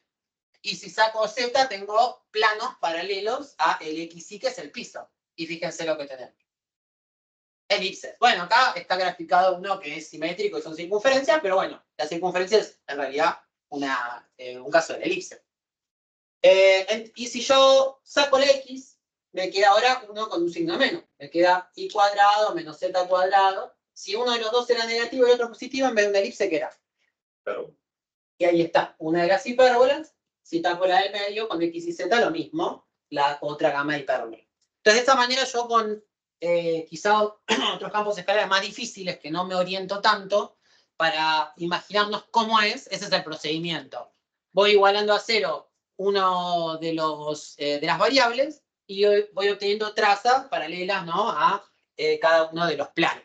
Si uno, bueno, en una época, ¿no? Ahora cada vez esto se ve menos por la tecnología, pero cuando no había tecnología y graficadores avanzados, para hacer este tipo de estructura, ¿no?, a mano, uno tenía que hacer como el esqueleto, que era hacer trazas, ¿no?, intersecar la superficie con planos paralelos al piso y vamos obteniendo circunferencias para arriba cada vez más grandes, para abajo cada vez más grandes.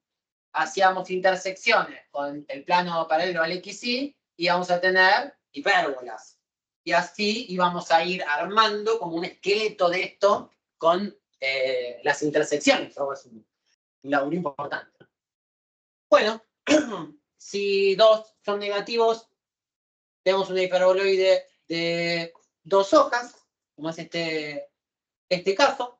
Fíjense acá lo que pasa, el plano Z, que es el único que mantiene el signo positivo, viene a ser el que sirve como de eje para ubicar las dos hipérbolas. Si yo tuviera X, Y y Z y el que fuera positivo fuera la Y, nos quedaría esta misma idea, pero con los vértices de estos hiperboloides sobre el eje Y. Entonces nos quedan los vértices en el eje que aparece de forma positiva. Bueno, y después hay un par más, ¿no? Tenemos también, acá les decía, el paraboloide hiperbólico, que tiene como una forma de una silla de montar, o yo veo como las papas Pringles más, supongo que por ahí me da hambre. Que la diferencia es que acá, en un paraboloide hiperbólico, una de las variables ya va a aparecer lineal. ¿Bien? Entonces x cuadrado y cuadrado aparecen, pero en este caso z no. Y parecido nos pasa con el paraboloide hiperbólico, que es como una copa, ¿no? En este caso también una de las variables va a ser la que es lineal. Y también me puedo ir dando cuenta de la orientación sacando una de esas variables, ¿no? Si yo le doy valores a z, lo que sería equivalente a intersecar la superficie con planos paralelos al piso, voy obteniendo circunferencias.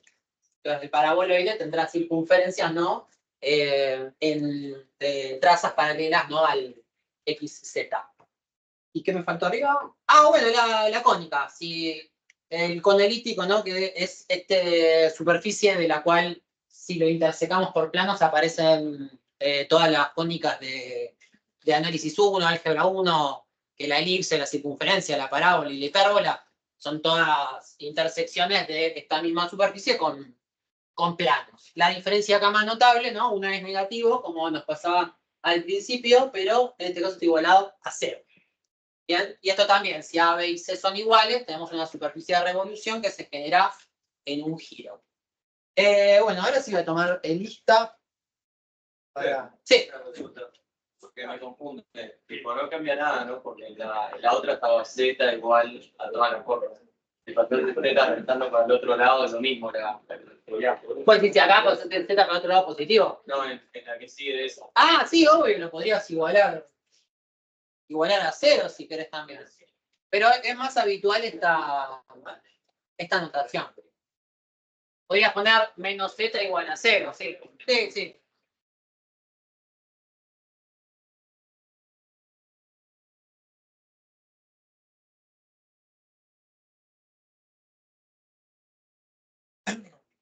Perdón desde ya, nombres y apellidos que diga mal.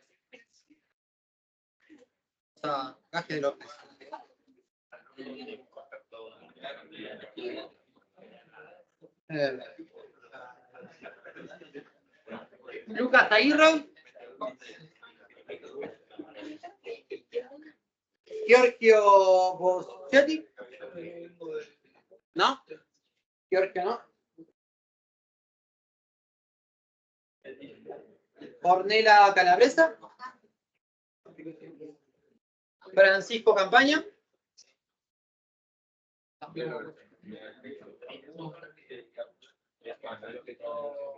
Lourdes Castigliani.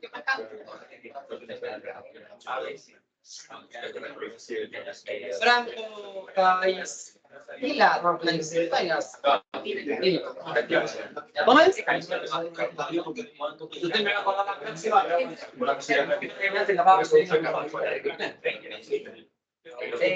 Juliana Briggs. Yes.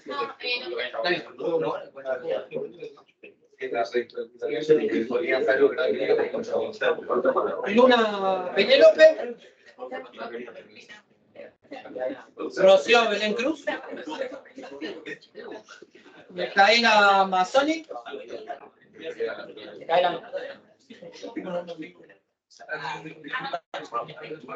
Franco Guido Fatuo. Arturo Basilio. Matías Nahuel Geller. Carolina Eugenia González. María Camila.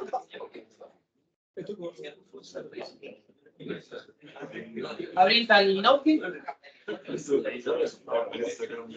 Santiago López.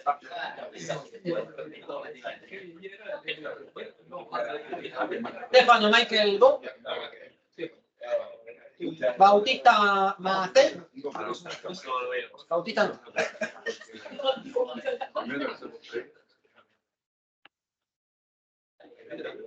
Noelia Elizabeth Meral. Noelia Elizabeth. Francisco José Montero. No, tampoco.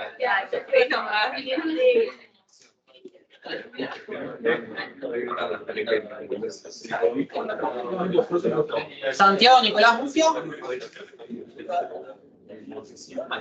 Joaquín Nicaso. Ramiro. Juan Ignacio Pasarelo. Gianfranco. Sí. Tobías Prato. Melanie Pressman. Nicolás Martín Quevedo. Lorenzo Martín Rafael. Juan Sebastián Rodríguez. Martín Salas. Bautista Santagati. Matías Toblet.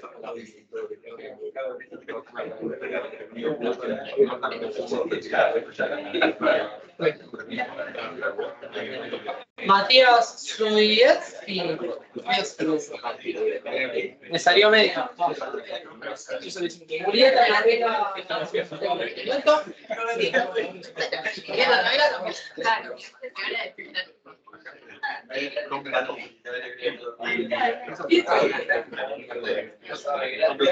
Francis Valienzo. Santiago Balone. Tobías Bariza. Darío Bota. Tomás Agustín Wendel. Álvaro Zárate.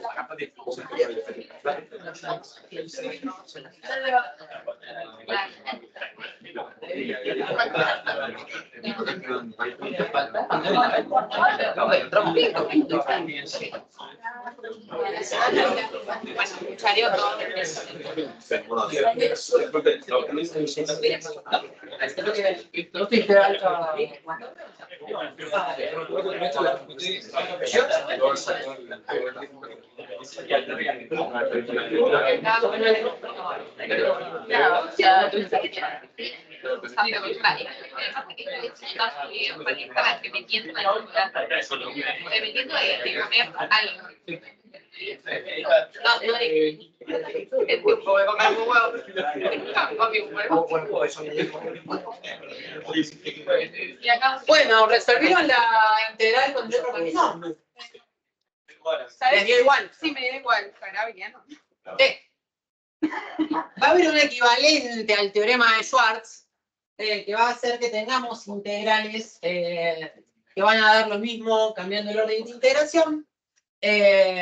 Más adelante lo vamos a examinar, pero sí tendríamos que haber obtenido la misma cosa.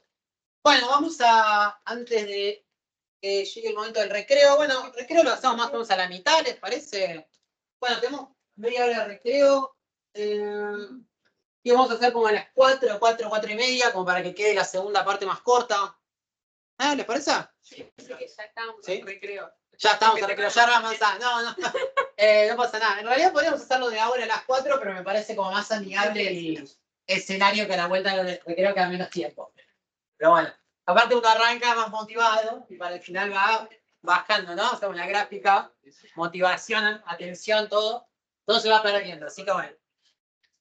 Ya por lo menos clases de exactas así de 4 horas están acostumbrados, así que no lo padecen tanto, porque al principio se complica, ¿eh? Pero amigo, vamos a poner las propiedades que recién mencionamos.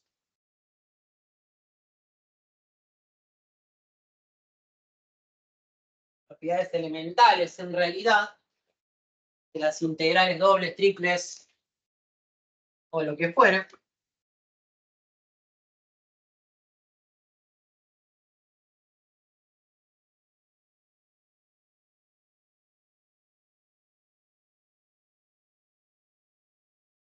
Bueno, aprovecho para contarles otra notación que a medida que aparecen integrales dobles, triples, etcétera, para escribir enunciados, sobre todo a problemas, para ponerlo más cortito. En vez de por diferencial X, diferencial Y, podemos diferencial área, que esto significará, ¿no? Evidentemente, por ejemplo, diferencial X, diferencial Y, o diferencial Y, diferencial X,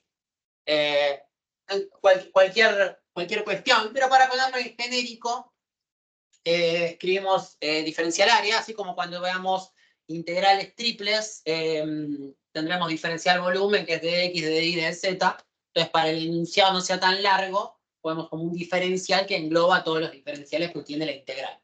Entonces, bueno, para propiedades, por ejemplo, que no es que vamos a resolver, nos viene genial, porque no escribimos tanto. Entonces, básicamente sacamos la constante para afuera. Una pregunta, profe. Sí. Sería diferencial de área es con dos variables, diferencial de volumen sería X y Z.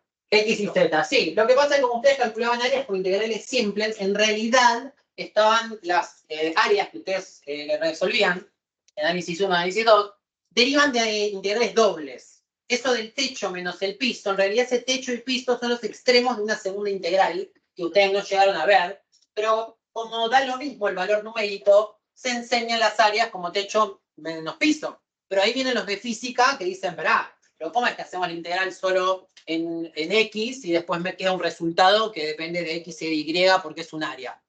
Es medio raro, una integral doble me da un volumen, la versión corta, pero deriva esa integral doble de la que recién les decía que obtenemos un volumen de una integral triple, donde la superficie de techo, y habrá una superficie que haga de piso, serán los extremos de integración de una tercera integral.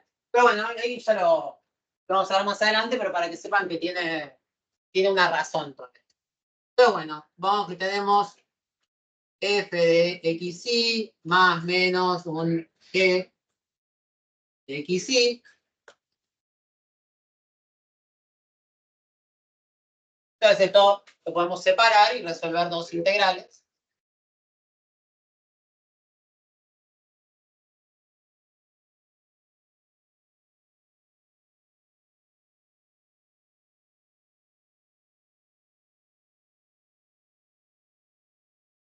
Por separado.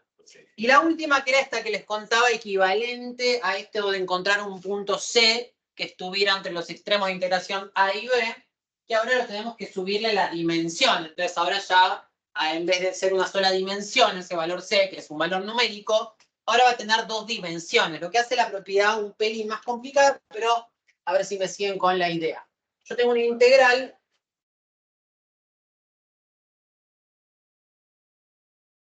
Acá las hacemos indefinidas, pero para esta propiedad, que evidentemente tiene que ver con extremos de integración, nos interesa ver la región.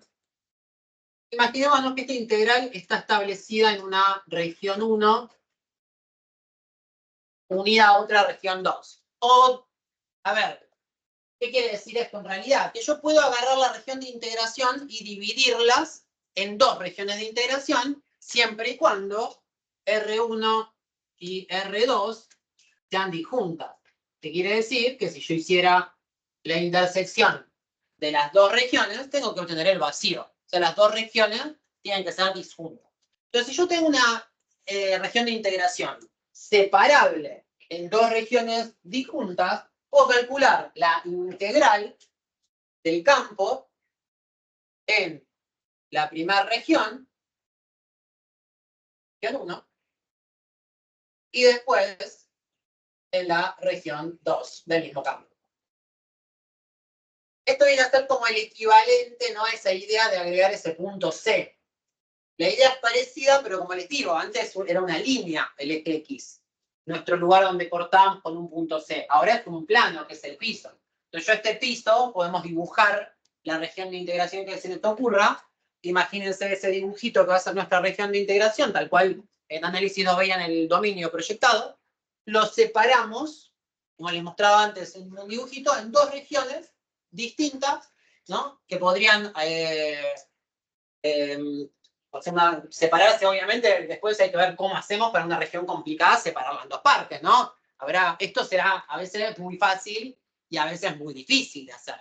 Yo tengo una región de integración que es, por ejemplo, algo así, y bueno, separarlo es mucho más fácil que si yo quiero, como les decía recién, en un rectángulo generar una división de regiones así, del tipo región 1, región 2.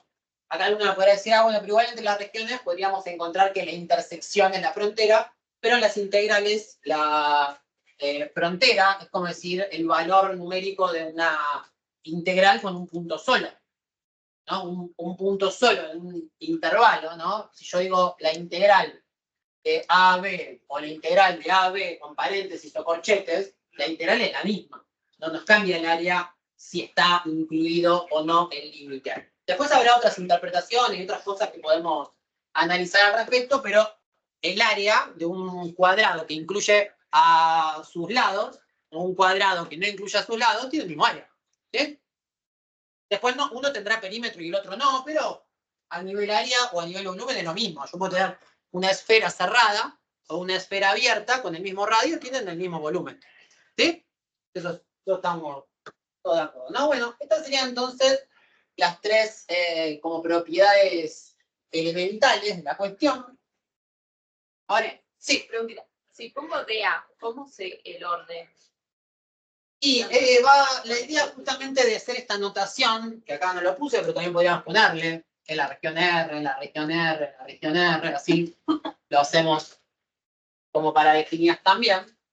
Al no estar definiendo acá los valores de los extremos de integración, Sx y Si, los vamos a poder cambiar de orden siempre y cuando estas 2 integrales cambien de orden también. Vamos a ver ahora, quizás por el requiero, bueno, mirarlo, un teorema que se llama el teorema de Fubini, que lo que dice el de Fubini justamente es que yo puedo cambiar el orden de integración y el d de x y el d de y cambiarlos de lugar. La función va a seguir siendo la misma, pero lo que tendrá que modificarse son estas 2 integrales. Tendremos que cambiarlas de sentido. ¿Siempre dará lo mismo elegir un sentido u otro? No. A veces será muy sencillo hacerlo en una dirección en particular y a veces será muy complicado en otra. Por darles un ejemplo ahí más rapidito, ahora después del recreo lo vamos a desarrollar bien, pero sí, es que allá en la cabeza. Si yo tuviera esa región de integración, este fuera mi R, fíjense que ya no es un rectángulo, Si yo voy a integrarlo y considero techo menos piso, si esto fuera el techo, tendríamos dos integrales, ¿no? Porque tendríamos que dividir una primera integral que tiene este techo, que es una recta con una cierta pendiente positiva, y una segunda integral que tiene otro techo con una recta constante. Ahora, si yo quiero calcular esta superficie, ¿no? O un volumen vinculado a esa región, lo que me conviene es elegirlo desde este valor para que esto sea mi techo, ¿no? Y este sea mi piso, y es una integral única que va entre C y D, y vamos a tener entre la función esta, que sea f, en este caso de I, ¿no? Porque tenemos en relación a I, F1, F2, y en este caso tendríamos un único techo y un único piso. Acá es donde quizá el techo y el piso del secundario nos queda medio ingenuo, porque bueno, acá ya no es techo, sino la que está más a la derecha, ¿no? El sentido del análisis del techo versus piso, que era hacia abajo, si lo tomamos en el otro eje, va a ser de derecha a izquierda, ¿no? ¿Sí? Esto, para tenerlo en cuenta, algunos caminos serán más fáciles que otros, pero vamos a poder plantear las integrales en ambos caminos. Siempre la clave es cómo es la región de integración. Si es un rectángulo, la tenemos fácil, porque el rectángulo podemos entrar de derecha a izquierda, de arriba a abajo, y es lo mismo, ¿no? O sea, no nos da una dificultad extra. Ahora, por supuesto que esto podría tener, imagínense, algo así. Yo tengo esta región de integración, evidentemente, esto es muy fácil de esta manera, porque tengo una función arriba, una función abajo, mientras que si quisiéramos hacerlo en el otro sentido, sería prácticamente imposible, porque se nos cortarían acá, ¿no? Tendríamos un rectángulo, pero después acá tendríamos otra función con otro piso, y acá tendríamos un problema mucho más serio, porque la misma función me iría generando esa misma techos y pisos. Entonces, sería resolverlo en este sentido de una dificultad enorme. Mientras que quizá de esta manera es el techo es el seno, esto es un logaritmo de no sé qué del piso, y bueno, listo, como las que resolvían, ¿no? Áreas de este estilo resolvieron, ¿no? Hasta de análisis 2, ¿sí? Algunos se encargan más que sí, otros más que no, pero bueno. Igual vamos a repasar todo como desde la base, ¿no? Vamos a hacer una integral de estudiantes de recreo, y ahí sí, y si nos vamos a beber café o lo que corresponda. Bueno, vamos a empezar, obviamente, como les dije recién, con el modelo fácil. Vamos a integrar en regiones rectangulares. Después vamos a pasar a las regiones generales.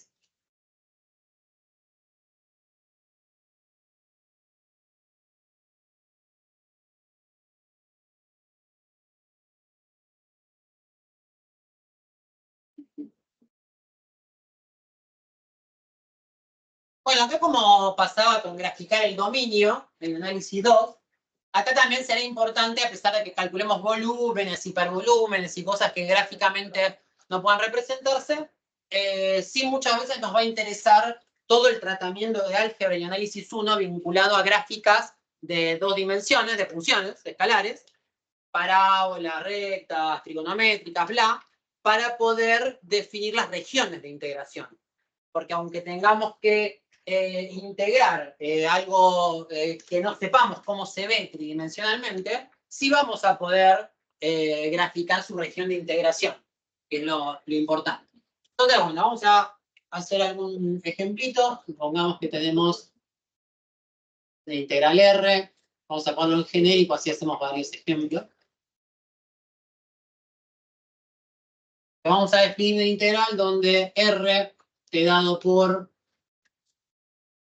producto cartesiano de 0 a 2 y de 1 a 3, por decir una cosa, y que F está igual. Bueno, vamos a agarrar nuestra X cuadrado por Y, vamos a agarrar una que conozcamos que recién vimos, que podría ser 4 menos X cuadrado menos. ¿Qué es este campo? Ahí recién lo mirábamos, es uno de una cuádrica notable, ¿no? Esto, por supuesto, f de x, z. Entonces, acá tenemos una cuádrica donde no aparece la z al cuadrado, así que descartamos esferas, elipsoides, descartamos la cónica, paraboloide de 2 hojas, ¿no? Un cilindro. El cilindro, en este caso, sería si esto estuviera igualado a 0. Es un paraboloide. Cuando tenemos la z pero lineal, teníamos el caso del paraboloide. Y que tenga negativo el x y la y, en el fondo lo que representa es que esto más o menos va a tener, cuando x e y valgan 0, es decir, la intersección con z, esto me va a dar 4, o sea que podemos buscar su vértice, y si lo proyectamos en el piso, para terminar la gráfica de ubicarnos, a ver si nuestra región coincide y demás, vamos a cambiar, voy a hacer la región más simple todavía, si no nos complicamos todavía de vida, esta parte falta poco para el recreo. Supongamos entonces que ahora sí queremos proyectar esto sobre el piso. Como dije recién, ¿qué hacíamos para proyectar un campo escalar sobre el piso? Igual a 0. Exacto, de a z igual a 0. Esto me da la traza del plano z igual a 0. Si z vale 0, entonces lo que va a ocurrir es que vamos a tener 0 es igual a 4 menos x cuadrado menos y cuadrado. Y si lo acomodamos, ahí sí tenemos una circunferencia. Entonces, ¿qué quiere decir? Sí. Ahí donde dice donde dice R, digamos, de 0 a 2, ¿por qué hay una X? No se entiende para la X. Esto es producto cartesiano. Quiere decir, va el X entre 0 y 2 y la Y entre 0 y 1. Es un rectángulo. Da igual cuando lo ampliemos, lo va a ver lo mejor. Bueno, entonces tenemos una circunferencia de qué radio. No decirme cuál. Entonces, más o menos, nos marcamos y nos hacemos nuestra circunferencia. Y nos va a quedar algo así, como una copa dada vuelta, digámosle. Vamos a hacerlo bien, me voy arrepintiendo del proceso. De 0 a 1 a 0 a 1, vamos a hacerlo la primera. Entonces, de 0 a 1 a 0 a 1, nos queda una región que no nos da ninguna duda, que ya no requiere ninguna investigación. ¿Qué viene a ser esa región? Si la graficamos en general, cuando podemos graficamos en 3D, pero lo importante es que en 2D, acá sí podamos graficar la región. En 3D, ¿no? Usábamos siempre X, Y y Z. Yo sé que esto en otras aplicaciones se varían los ejes para que la gráfica sea visualmente distinta. Yo en otra facultad de matemática, una carrera de videojuegos, y me cuentan que para diseñar videojuegos la mayoría de las veces están distintos los ejes. Pero bueno, nosotros acá en análisis vamos a mantener en general X, Y y Z. Entonces, bueno, ¿qué era el producto cartesiano? Bueno, esto va a ser en X y esto va a ser en Y. O sea que es un cuadradito muy amigable de 0 a 1 y de 0 a 1. Empezamos con esta región así más amigable para que no tengamos problemas, como les decía hace un rato, de que la interpretación de la integral ya no sea más geométrica.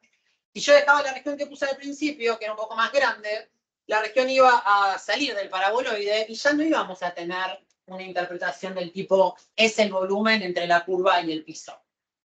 Puede ser otra cosa, como les decía recién. Hay muchas cuestiones en física donde la variable toma valores negativos, a diferencia de un área o un volumen, y se contrarrestan. Entonces, podría significar algo. Pero como estamos hasta ahora hablando de volúmenes, vamos a quedarnos en esta región más amigable. La idea sería pensar entonces el volumen que nos queda acá encerrado, ¿no? Con este techo de por acá y toda la parte de aquí adentro.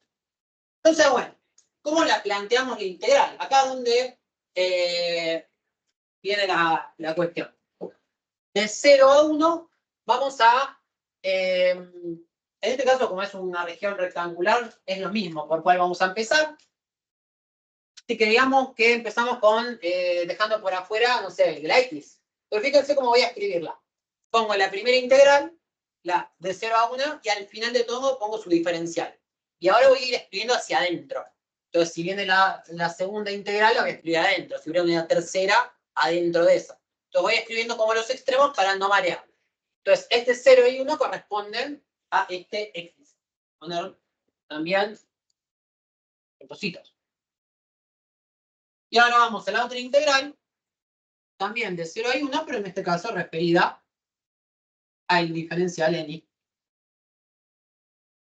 Y le podemos cambiar, que igualmente, mientras cambiemos los diferenciales y el orden de integración, nos dan lo mismo. Entonces, Sí.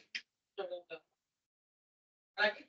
¿Para qué se quiere hacer la traza de la compatibilidad? O sea, cuando usted estaba diciendo, ¿por qué se quiere hacer esto? Porque si vos buscas el volumen específicamente debajo de una curva con el piso, yo podría darte esta misma campo escalar, este mismo paraboloide, que ahora lo vamos a hacer. No sé si nos va a dar tiempo, pero si nos pueden recreo.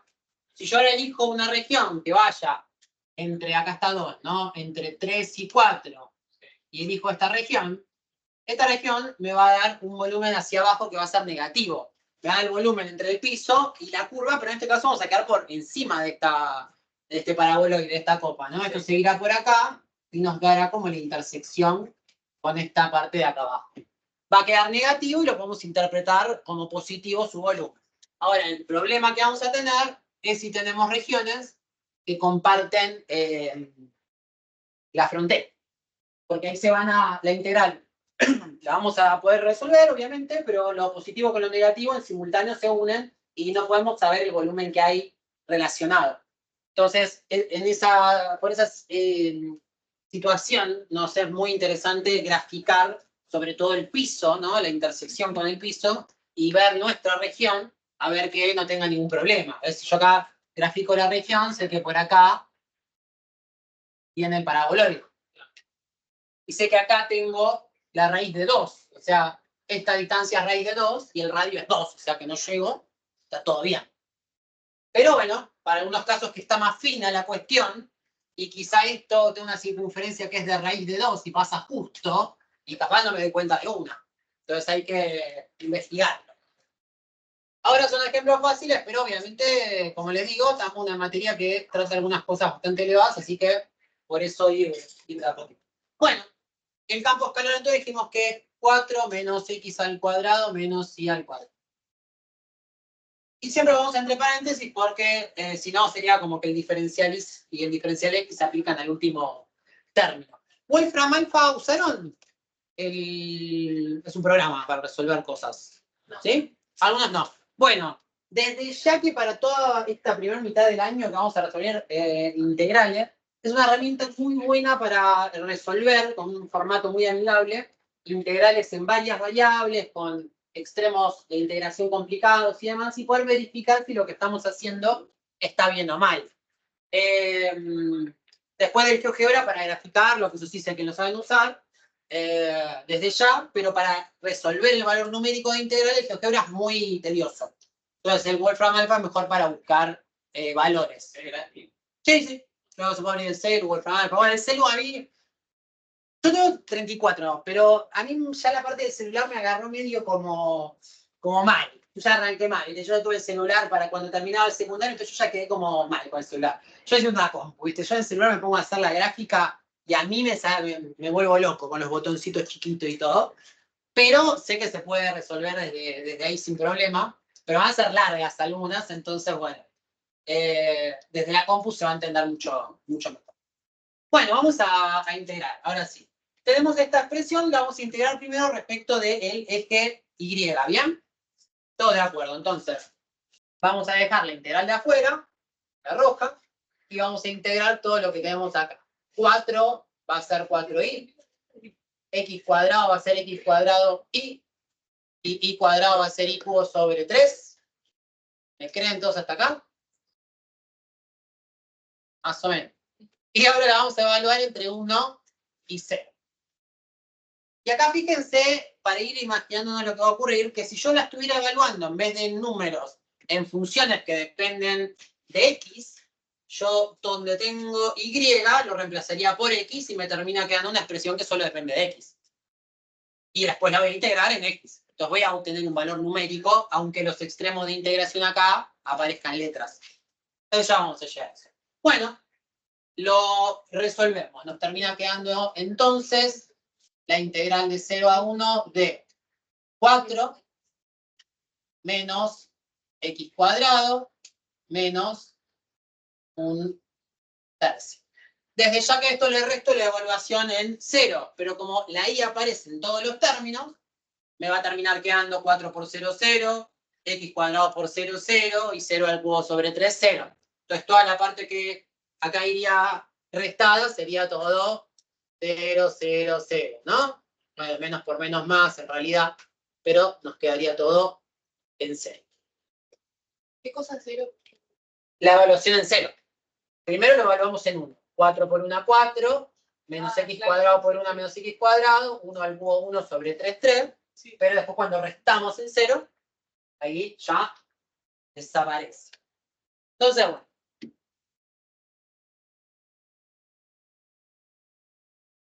Fíjense, es un poco más larga, pero no pasa nada tan extraño hasta acá. Bueno, acá podemos juntar 4 menos 1 tercio. 4 son 12 tercios, o sea que nos quedan 11 tercios, ¿no? Entonces tenemos la integral entre 0 y 1 de 11 tercios menos x al cuadrado. Y ahora nos queda hacer una integral simple como las que resolvían en la materia pasada, básicamente. Bueno, termina siendo 11 tercios de x menos x al cubo sobre 3. Y esto lo evaluamos entre 1 y 0. De vuelta, la parte de 0 me va a quedar 0, porque 11 tercios por 0 es 0. 0 al cubo sobre 3 es 0. Así que me terminará quedando 11 tercios menos 1 tercio.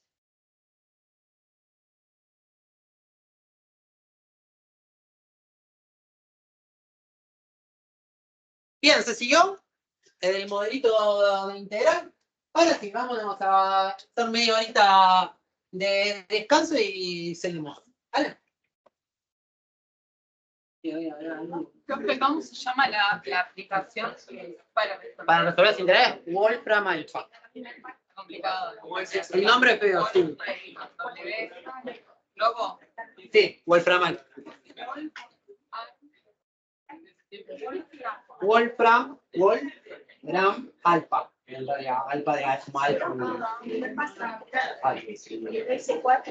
Igual es muy popular, se suele decirse el celu Wolfram Alpha. El celu, Google te traduce. Google sabe, no. Por suerte Google se da por